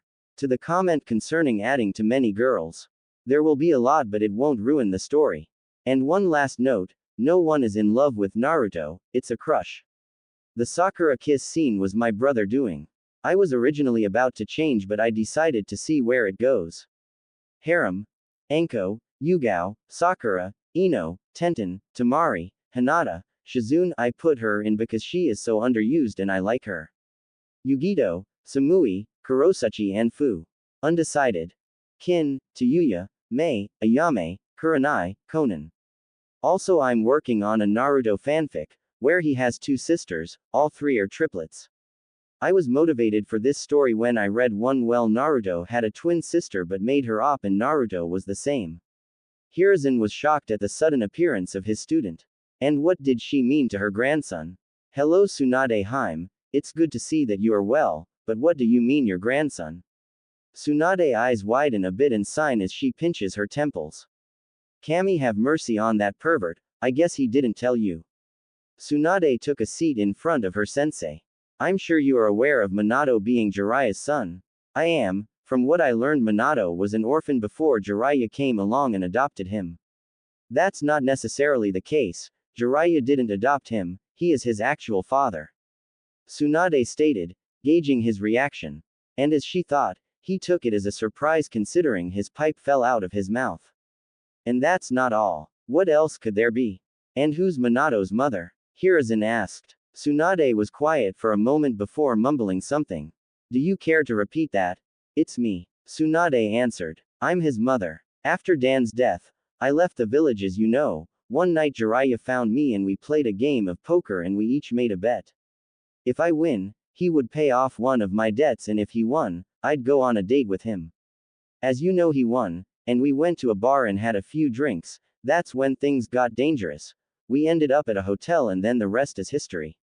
Hiruzen nodded. Why didn't you return with Minato and how come no one knew? Because of Minato-kun. I told him about his family and the village. He was excited and wanted to become a shinobi for the village. He knew of my disdain and told me to come when I'm ready. Funny, right? I'm his mother and he was concerned for me and my image. He kept his status a secret, that way he wouldn't be forced in the CRA, and for my image, that way no one would think I would abandon him. But.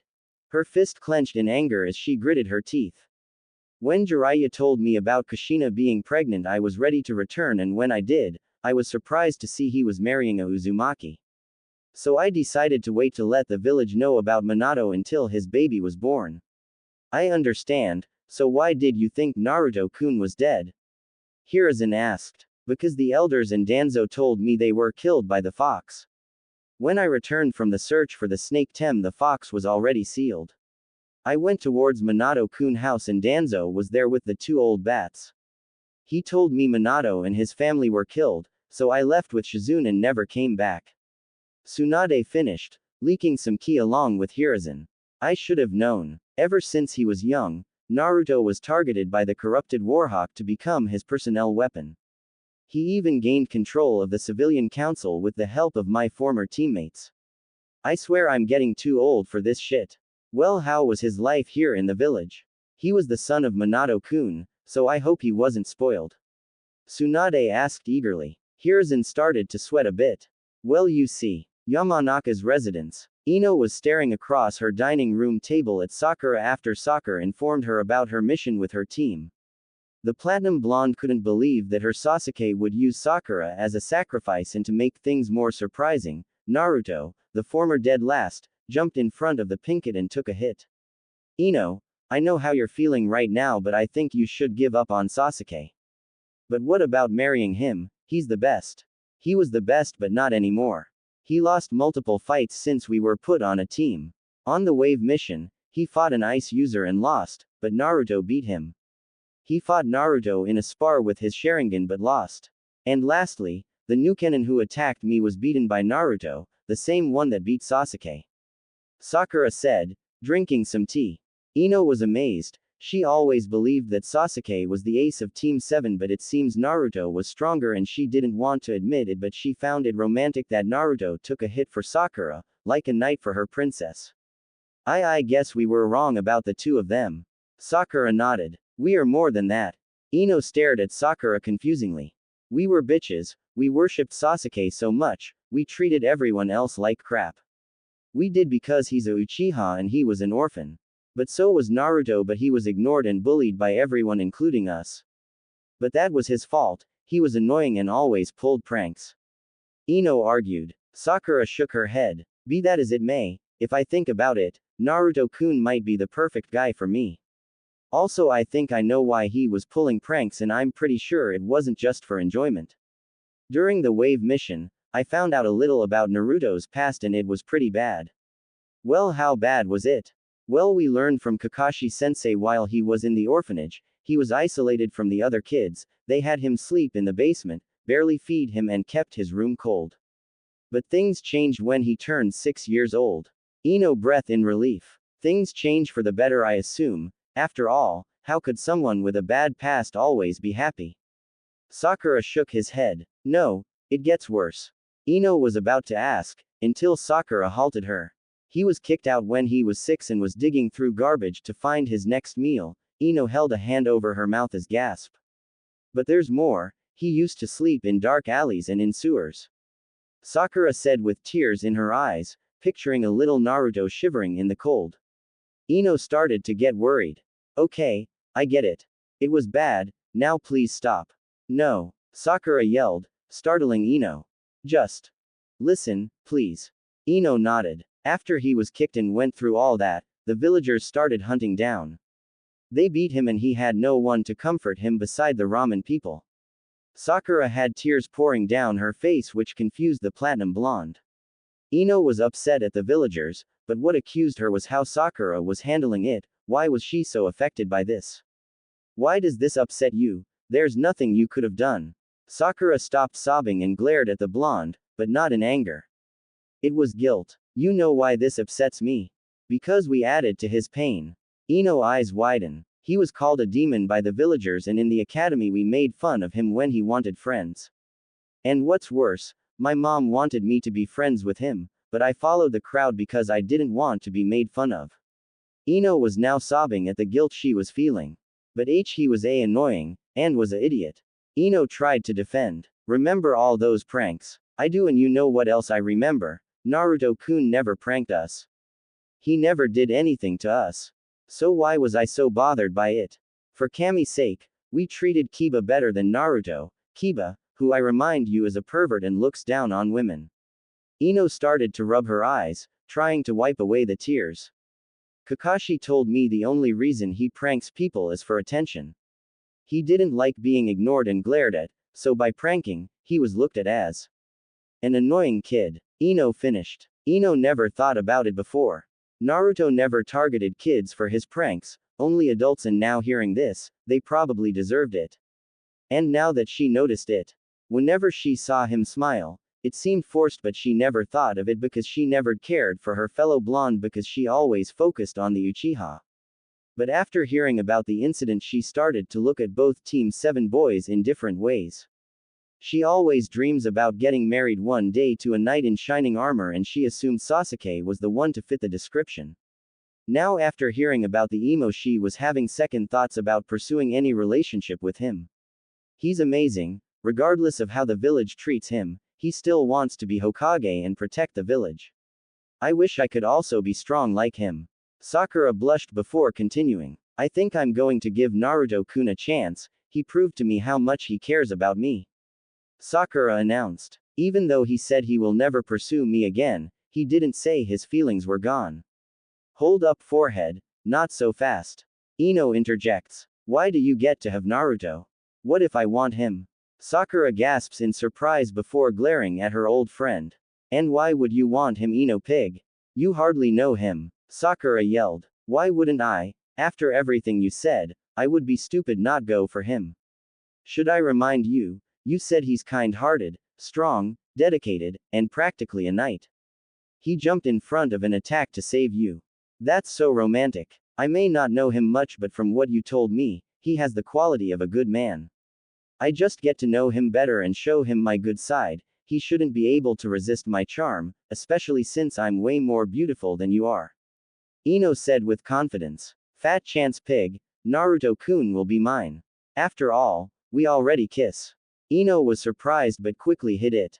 Well, I guess I have to give an even better one. Like I let you. Sakura and Ino continue you back and forth, but they would never admit they were enjoying each other's company. Council room. The shinobi clan head and the civilian council received word of a meeting of great importance and was waiting for their leader. But soon the wait was over, when the doors opened revealing the Hokage. The clan heads did a slight bow towards as a show of respect, and Mebuki was the only one to bow on the civilian side. I'm glad everyone is here, now let's begin this meeting. Hiruzen started with a slight chuckle. What is this meeting about, Hiruzen? Danzo questioned. It's funny you should ask, you see it actually involves you. Danzo was confused. Has his root headquarters been found out? He doubts that. He was sure he wasn't missing an agent. You can come in now. Hiruzen called, breaking Danzo from his thoughts. Everybody turned to the figure behind them and saw none other than Tsunade Senju walk in with a smile. Danzo flinched a bit at the glare the Sannin was giving him to keep, but kept his stoic look. Tsunade-sama, it's an honor to have you back in our village. Kaharu started. Cut the shit, I'm not here for the village. Tsunade said, still glaring at the bandage man and shifting it towards the elders. I've got questions that need answers. Danzo. Tsunade narrowed eyes. Why did you tell me that a Kushina child was killed? Tsu's eyes widen. Kushina's pup is still alive. Where? The Inuzuka asked but was ignored. Isn't it obvious? It is the property of the leaf. It should be made into the perfect. Danzo didn't get finished because Tsunade grabbed the throat, releasing a bunch of ki. Do not call my grandson it, and how dare you say he's your property? Especially after how you treated him, I should kill you now. Tsunade back her fist. Lady Tsunade, please calm. Homaru tried to plead before Tsunade glared at him. You're next. And you too, Kaharu. Tsunade yelled, causing the advisors to flinch in fear. Is Neko here? An Anbu with a cat mask appeared in front of the slug princess. Yes, Lady Tsunade. I heard from the pervert you protect my grandson, for that you have my eternal gratitude. Tsunade thanked with a smile on her face. If you ever need anything, just ask. I would have protected him even if I wasn't asked to. This village owes them that much. And plus I kinda grew attached to him. Neko replied with a slight blush behind her mask. Excuse me, Lady Tsunade, but if the pup is alive, who is here? I was told he didn't make it. Tsume asked in desperation. Neko, may you find him and bring here, please. Tsunade requested. Hi. Neko bowed before disappearing in a shunshin away. Will you just tell me who it is? Tsume begged. Tsunade rubbed her temples and approached the woman and whispered in her ear. Tsume's eyes widened and glared at the civilian side of the council, making them shiver. I'm going to make you bastards pay. She then turned her glare towards Danzo. Especially you, you old prick. You better show respect to your better Suma-san. Danzo said in a calm manner. The only thing you deserve is the shit from my hound's yard. Tsume retorted. You heartless. She was cut off when the doors opened, revealing Neko walking in, and what was strange, she was chuckling. I'm sorry, haha, he's on his way. Neko struggled to say because of her chuckling. Soon Naruto walked in with his jacket unzip and lipstick all over his face, with a goofy grin on his, gave the boy a questionable look and turned to Neko for answers, but she was cut off. What's the demon doing at an important meeting? A merchant councilman began before he was grabbed from the throat by Tsunade. Tsume smiled deviously. Watch what you call my grandson. Everyone's eyes widened, while the civilian side was shaking in fear, remembering everything they did to the boy. And if I remember, isn't there a law about that word? Neko. Tsunade called the man towards the Anbu as Neko unsheathed her sword and cut the man's neck off. Hiruzen looked at Tsunade in concern. Tsunade noticed and smirked. I got over my fear, sensei. Hiruzen nodded and turned to Naruto, who was still in a daze. Neko, what's the matter with the boy? Neko started to laugh. Anko, sir. Hiruzen quirked an eyebrow. Apparently those two are a thing. All the males beside Danzo looked at Naruto in amazement. Naruto soon snapped out his gaze and realized he was in the council room.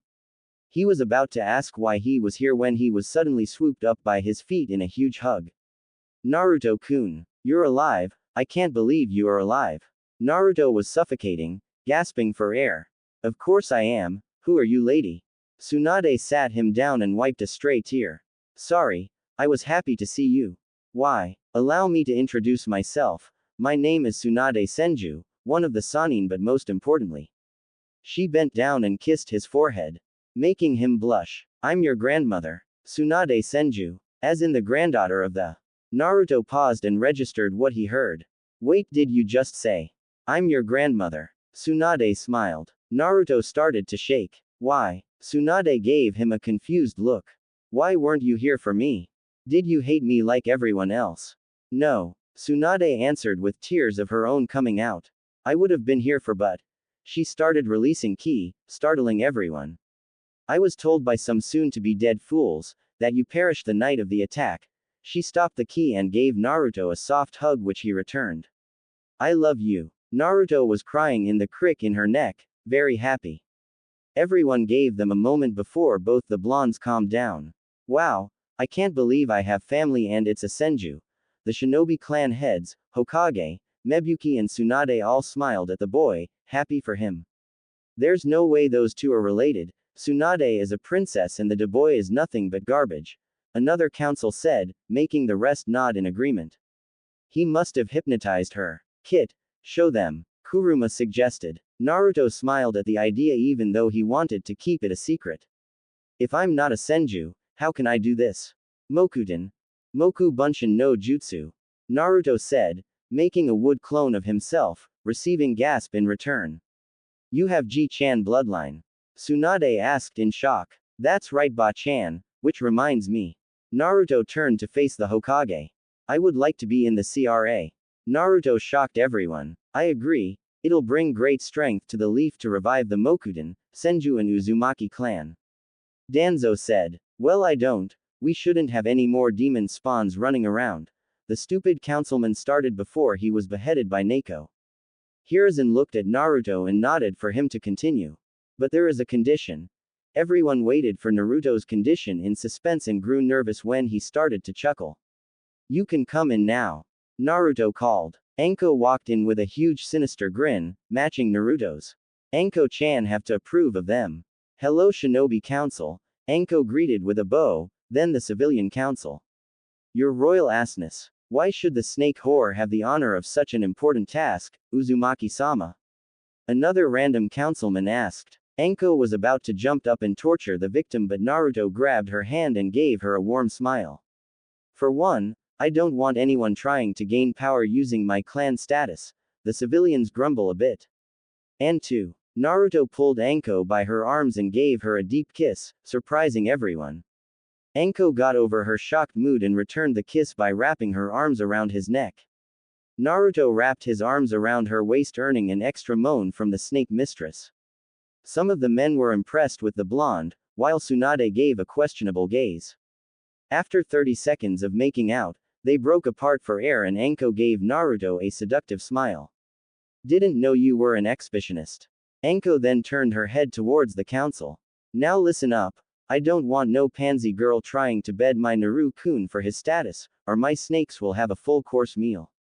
So no fangirls nor loveless relationship.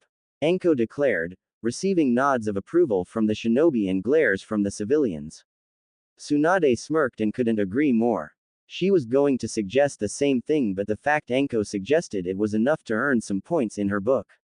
Do we agree on Naruto being listed in the CRA? Everyone nodded, even the demon haters. Then it's decided Naruto Uzumaki will take part of the CRA, dismissed. It's been 3 days since Naruto met his grandmother, he was extremely happy. Once Tsunade found out he was living in an apartment at the Red District, she almost raised hell. She just needed that little push, and that push came in the form of a civilian who noticed Tsunade walking next to Naruto. He tried to pull Naruto away from her, claiming the demon was trying to taint their princess, and to make matters worse, more civilians joined in. It was safe to say, the hospital was almost full that afternoon. Naruto was happy, he had family, he had a new place to live, but the biggest surprise, he also had a new friend in Shizune Kato. If he could describe her in a way, he would say she is the opposite of Anko, which isn't good or bad. Shizune was calm, patient and level-headed. She was also a rational thinker.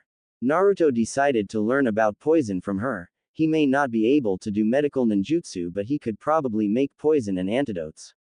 Naruto had to be honest, he enjoyed Shizune company. She was the first female he met that wasn't brash, violent or weird. Shizune took to the blonde well, she enjoyed his company well. He was easy to get along with and fun to talk to.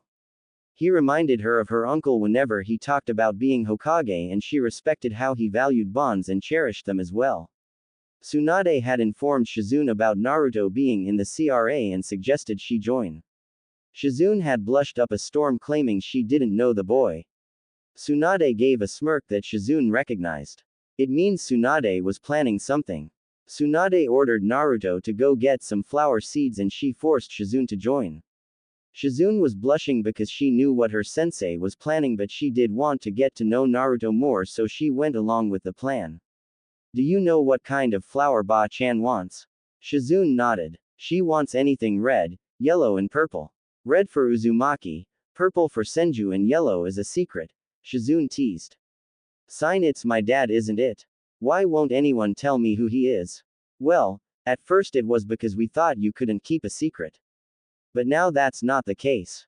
What do you mean? Naruto asked. Shizune started to giggle. Well, you are training right now, and everyone assumes if you find out who your father was, you would be begging to learn his jutsu. Shizune answered. How strong are they? AS rank. Naruto pouted. Shizune giggled and rubbed his back. It's alright just to be patient, for me. Shizune asked. Naruto looked at Shizune and signed. Fine, I guess I can't ignore a request from a beautiful lady. Naruto said with a smirk when he saw Shizune blush. Nice one, Kit, you are finally stepping out of your cage. Kuruma complimented. Shizune calmed down and gave Naruto a sad look. You don't have to lie, I'm aware of my boyish look. Even with theses. Shizune pushed up her. Most guys don't pay attention to me. That's their loss. Shizune turned to Naruto and continued. You might not have big like other girls doesn't mean you aren't beautiful. I think you have a natural beauty. When I'm with you, I feel calm and relaxed with you. So don't worry, if no one wants you, I'll go out with you. Naruto said with a grin. Shizune blushed and gave Naruto a warm smile. She bent down and kissed his cheek. Well, how about we go out later? She said with a wink. Naruto blushed and nodded as they headed towards the flower shop. Yamanaka flower shop. Ino was annoyed. After her conversation with Sakura, she decided to look for her fellow blonde but couldn't find any trace of him. She wanted to get to Naruto, her future husband, a little better. After Sakura informed her about Naruto's action, she still found it very romantic and heroic. As she was in her train of thoughts, Naruto walked in with Shizune. Hey Ino, how are you? Ino snapped out of her thoughts and gave a warm smile to the boy who infected her thoughts and blush at his new outfit. Naruto-kun, there you are. I've been looking for you. Naruto was confused when he heard this and was even more confused when he heard the suffix, although it kinda made him blush coming from Ino. Regardless of how she treated him, he couldn't deny she was cute. Not to sound rude, but why were you looking for me? We're not exactly close. Ino frowned at the comment, causing Naruto to feel guilty. I'm sorry, I didn't mean. It's okay. Ino cut him off. I've been nothing but mean to you. I was looking for you because I wanted to apologize to you and get to know you better, especially after what Sakura told me about what transpired during your mission. After I heard about that, I wanted to get to know you, but I understand if you don't want to. Sure. In fact, why don't you come with us? I was showing Shizune-chan around the village and I'm sure she would love to talk to another female. We will come back for the seeds later. Naruto offers, turning to his female companion, who gives him a nod of approval. Sure. Let me close down and we can go. Ino said with a cheer and turned the signs on the door, then latched herself on Naruto's arm, surprising him. What are you doing? Naruto asked. Well, this is a date with two beautiful girls, so this is normal. Right. Shizune-san was it? Ino answered. Shizune giggled and held Naruto's hand. Right, so where are we going? Naruto chuckled and decided to take them to Akamichi Barbecue. When they got there, they sat at a table with a grill. So what are we eating? I'm ordering shrimp, beef, and pork. I'm not eating any meat, I'm on a diet and got to keep my figure. Ino answered, causing Shizune to give her a look of misbelief. What do you mean diet? Aren't you a kunoichi? Shizune asked. Well yeah, but I gotta watch my figure. Like you. Shizune pinched her temples. Ino-san, I never dieted in my life. It's unhealthy and it can lead to a kunoichi death. Shizune said, surprising Ino. But if you never diet, how do you have that beautiful body? Ino asked. Told you, you were beautiful. Naruto commented. Shizune blushed and coughed in her hand to regain herself. Thank you for the compliment, and to answer your question, I train. Training helps build up stamina and strength. If you keep dieting, you'll harm your body. Ino was surprised, she didn't realize she was harming her body. Thank you for your advice. By the way, Shizune, who are you? I'm a medic nin and the apprentice of Tsunade Senju. Shizune answered. Ino's eyes went wide when she heard the slug princess name. You're the apprentice of Tsunade-sama. Ino practically shouted. Ino, Naruto. The two blondes turned to the voice and saw Sakura and Hinata looking at them. Hey forehead, Hinata-san. We were about to come see if you wanted to hang out with us. Hey Naruto, what are you doing here and who's this? Sakura said, while looking away from Naruto with blush. Naruto and Shizune-san came by the shop earlier to get some seeds and invited me along to show Shizune-san around the village. Get this, she's the apprentice of the Tsunade Senju. Sakura turned her head towards Shizune so fast, it almost snapped her neck. Really? She's every kunoichi idol. I'm surprised she's in the village. She said, sitting at the table, next to Ino, while Hinata sat next to Shizune. She was even more surprised to find her grandson still alive. When she heard the news, she rushed back to the village like an angry tiger. Shizune said, I wasn't aware that Tsunade-sama had a grandson. Hinata finally spoke. Yeah, I was surprised as well. Naruto said, confusing the younger girls. Why would you be surprised by that, Naruto-kun? Do you know him? Sakura asked her new crush. Because Naruto-kun is her grandson. Shizune answered. Ino's jaw dropped, Hinata fainted and Sakura walked up to Naruto and shook him fast. Why didn't you tell me? We're teammates. Sakura asked. Because I didn't know. Now can you let me go, Sakura-chan? Sakura stopped and blushed in embarrassment. Believe it, if I knew I would tell you. Hey, how would you three like to meet her? Naruto offered. Faster than light, Sakura and Ino were right in his face with stars in their eyes. Really? You're the best, Naruto-kun. Both girls squealed at the same time and both kissed him on the cheek, causing Hinata to glare a bit and Shizune smiled to twitch a bit.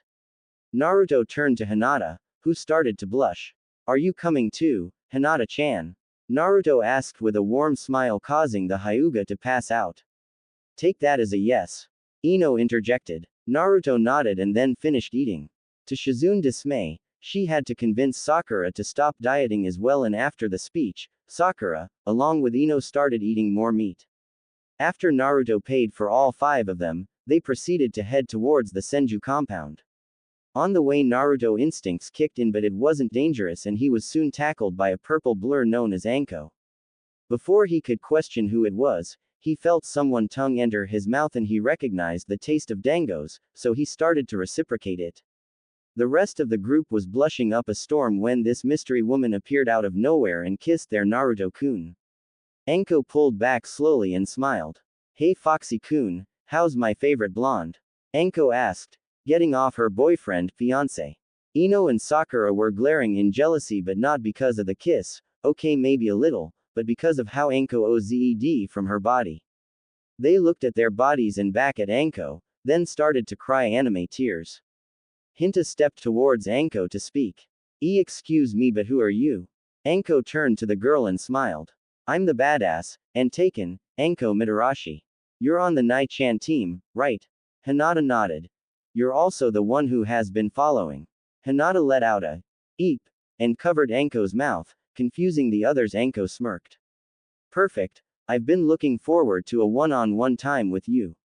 Come with me, we have some things to discuss. Huh, was all Hinata said before Anko put her on her shoulder and turned to the group. Don't worry about us, you can go ahead. We'll meet up later. The snake mistress said before giving Naruto a deep passionate kiss and leaping away with Hinata on her shoulder. Well, that happened, Naruto said. The others nodded after his words and left. Anko headed towards the forest of death and landed in front of the gates and dropped Hinata on her. Okay girlie, I'm not going to beat around the bush. I know you like Foxy-kun, but I'm not going to allow you to date him. Anko said to the girl. Hinata's eyes widened and she began to tear up. Why? I love Naruto-kun. Hinata said. Anko smirked and started her plan. Oh, believe me I know, but here is something you didn't know. Foxy-kun is in the CRA and is the matriarch female. I'm allowed to decide who's in and who's not. And I don't think you're good enough. Anko said, causing the girl to cry. But I can help you change that. Hinata stopped crying instinctively and was now focused. What do you mean? Anko jumped on the fence and crossed her legs. You're too soft and weak. You stutter too much and have no confidence. I've seen you train and you have hidden potential, which I can bring out. Foxy-kun is going to have a lot of enemies in the future and I don't want no one holding him down, understand? Hinata nodded her head. Foxy-kun is the type to risk his life for people he cares about, and if you date him you become a part of our family. Which means you'll have to protect him as well. So to keep it short, if you don't impress me after our training, you will not be with him. Now do you accept me as a second sensei or give up on Foxy-kun? Hinata was quiet for a while before closing her eyes. When she opened her eyes, it showed determination which impressed the snake mistress. I'll do whatever it takes. Hinata said without stuttering. Great. We'll start tomorrow and then, Anko's hell training will begin. Senju compound. Naruto and Shizune arrived back at the compound with Ino and Sakura in tow. Ba-chan, Naruto called out, as he stepped in the house. They went to the dining room and found Tsunade drinking some sake. Welcome back, Naru-chan, Shizune. Who's these two girls behind you?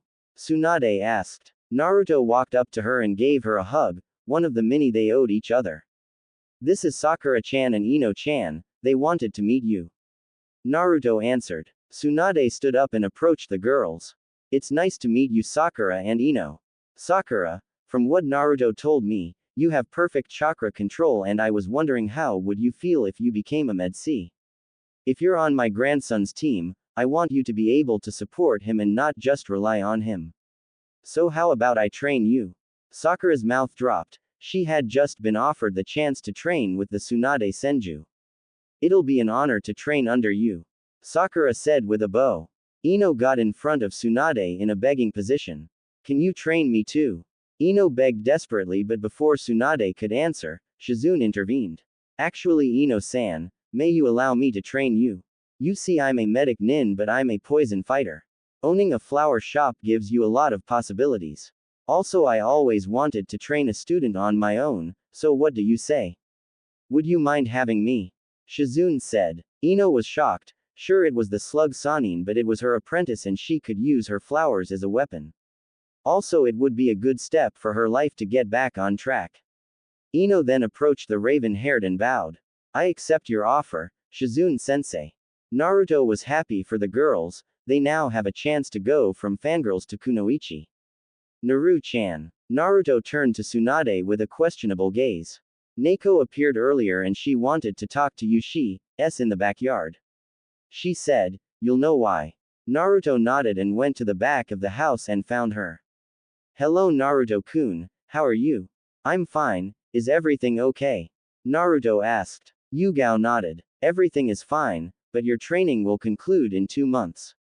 You learned all my techniques, some ninjutsu and taijutsu, you still need to learn more seals from your mother scrolls but overall skill-wise you are a jonin.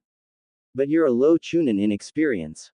It's time we refine your skill, so with the permission of Hokage-sama, you will become Anbu for 2 months going on B-rank missions with me or higher if I feel you're ready. This will help you gain experience. And when we're not on missions, you'll train in the Anbu gauntlet with me doing simulation training. Do you accept it? Of course Neko-sensei, thank you for everything. I wish I could give you something to show my appreciation. Oh.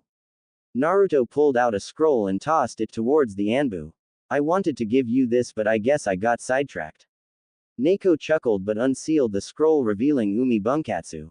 Yugao gasped at the sword and turned to Naruto.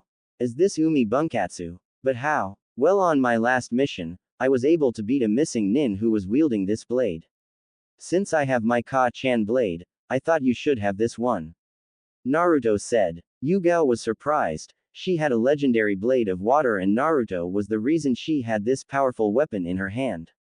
Yugao approached Naruto and removed her mask, confusing the blonde, then he suddenly blushed when she kissed him on the cheek.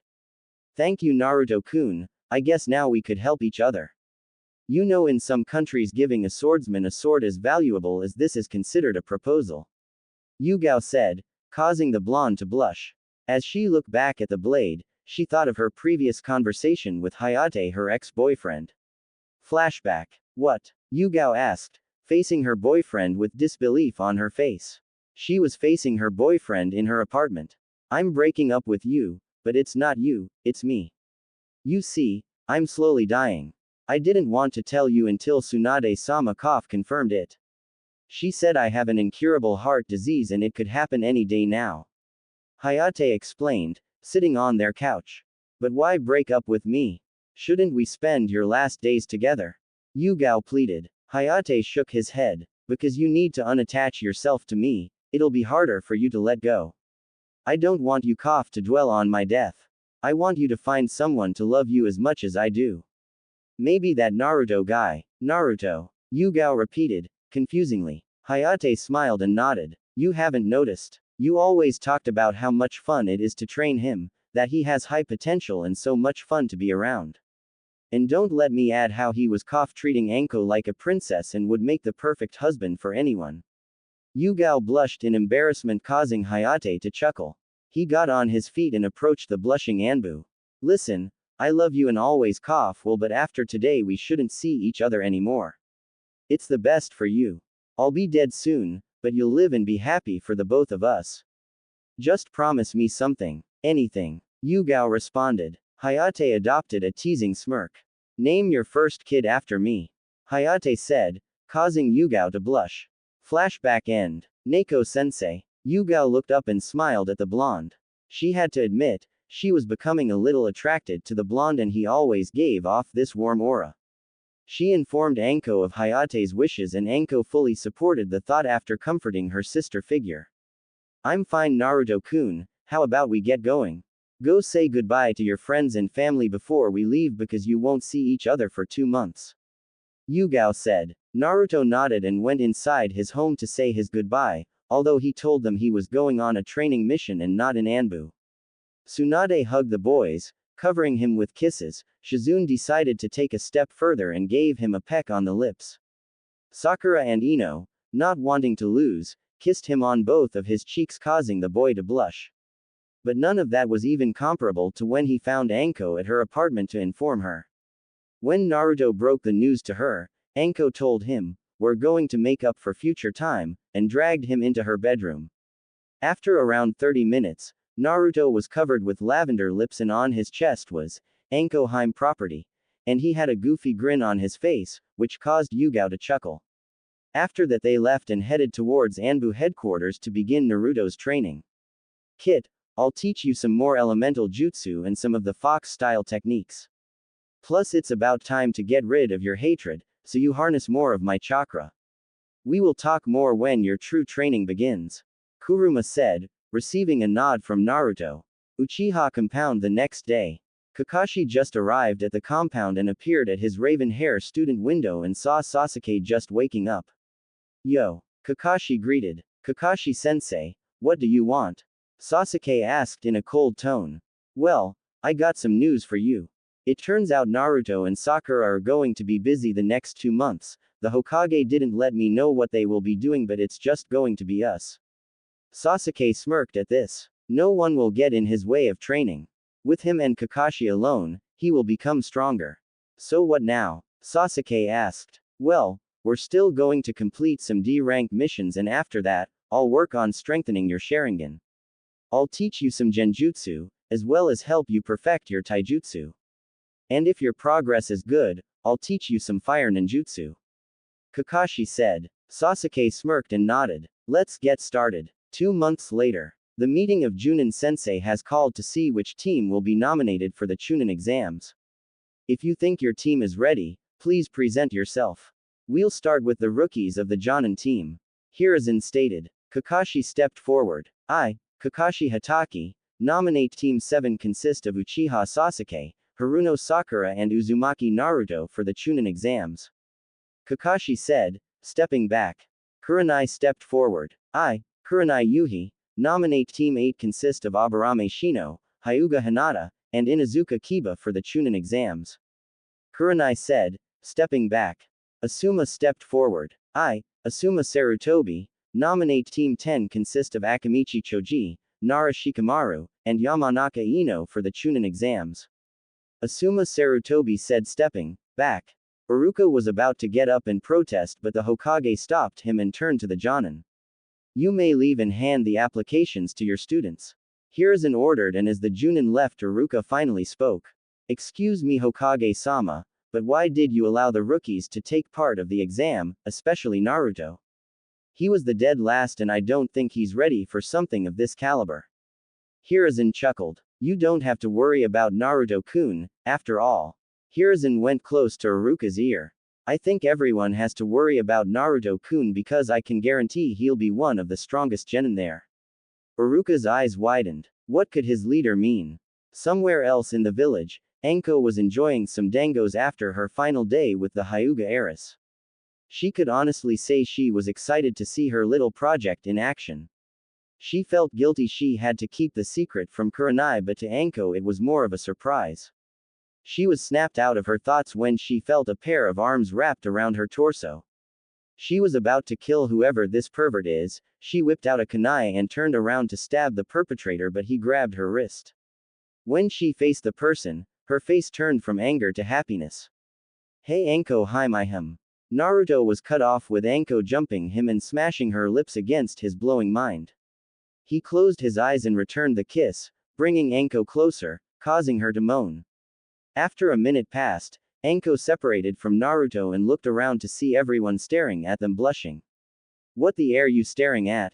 Anko yelled, causing everyone to scatter. Naruto chuckled and hugged the snake mistress.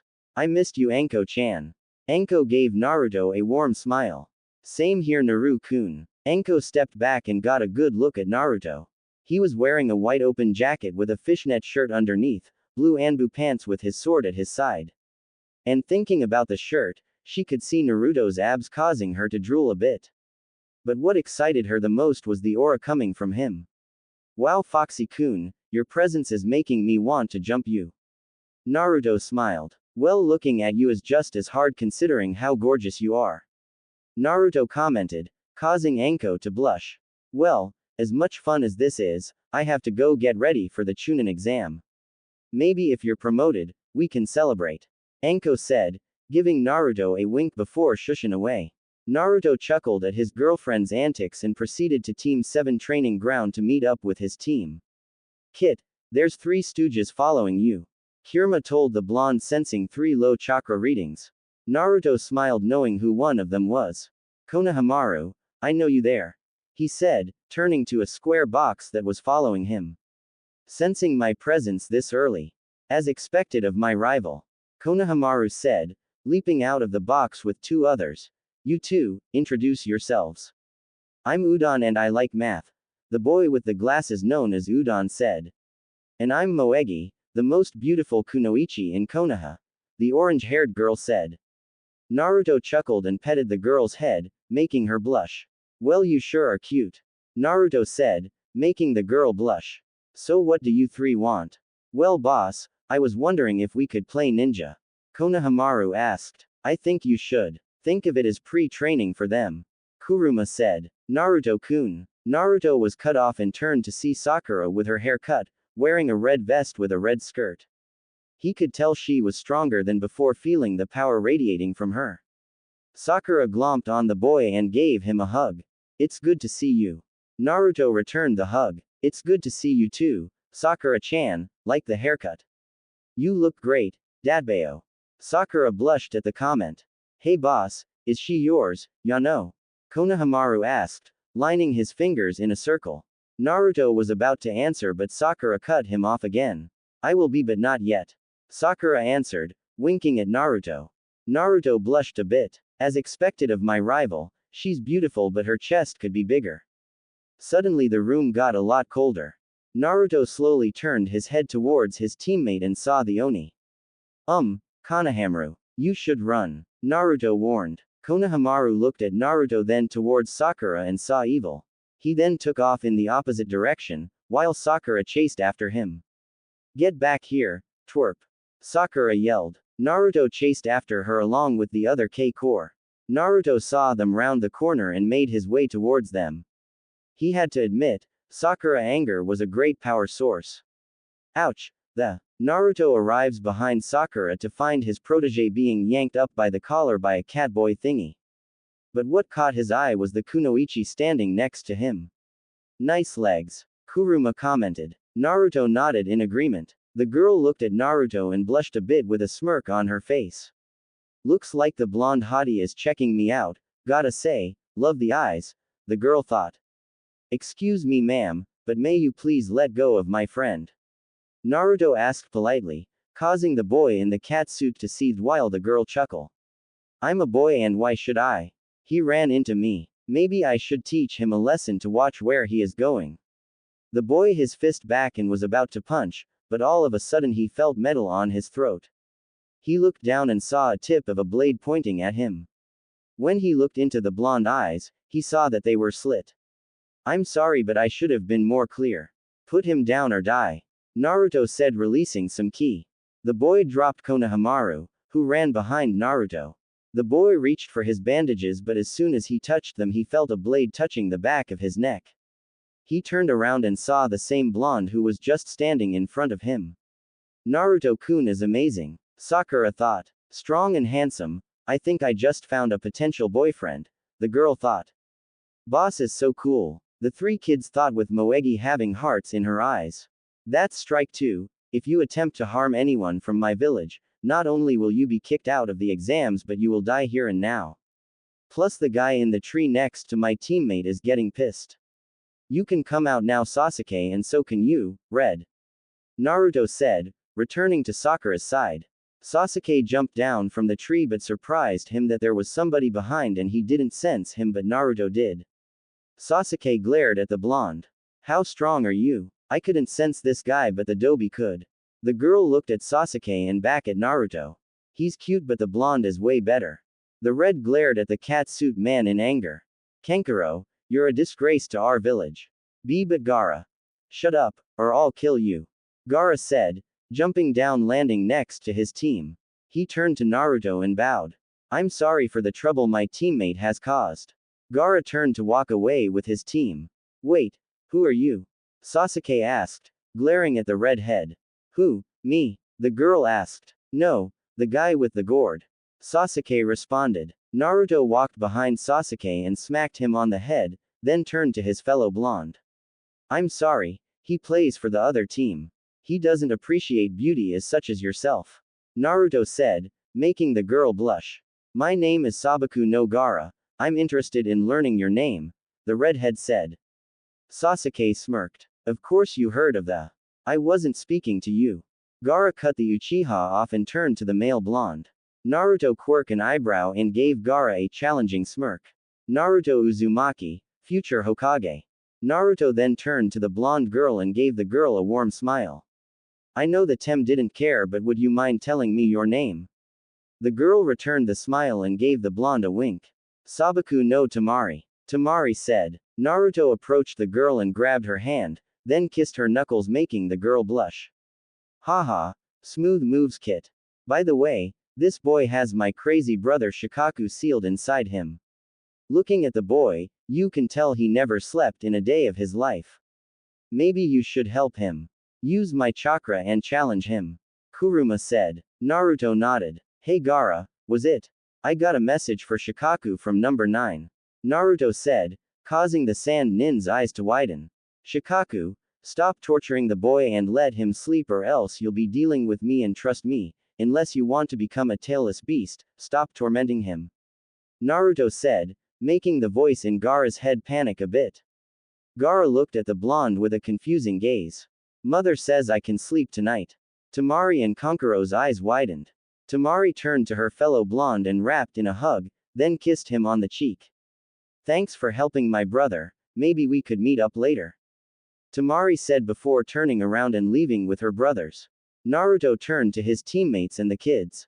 Let's go guys, we are supposed to meet up with Kakashi-sensei and Konohamaru, I'll hang out with you later. We have to go, Naruto said. Got it boss, see ya. Nice to meet you Sakura-san, but not you Tem. Konohamaru said before disappearing. Sasuke grunted and Sakura giggled. The team then went to their training ground. As they waited, Sakura and Naruto decided to catch up.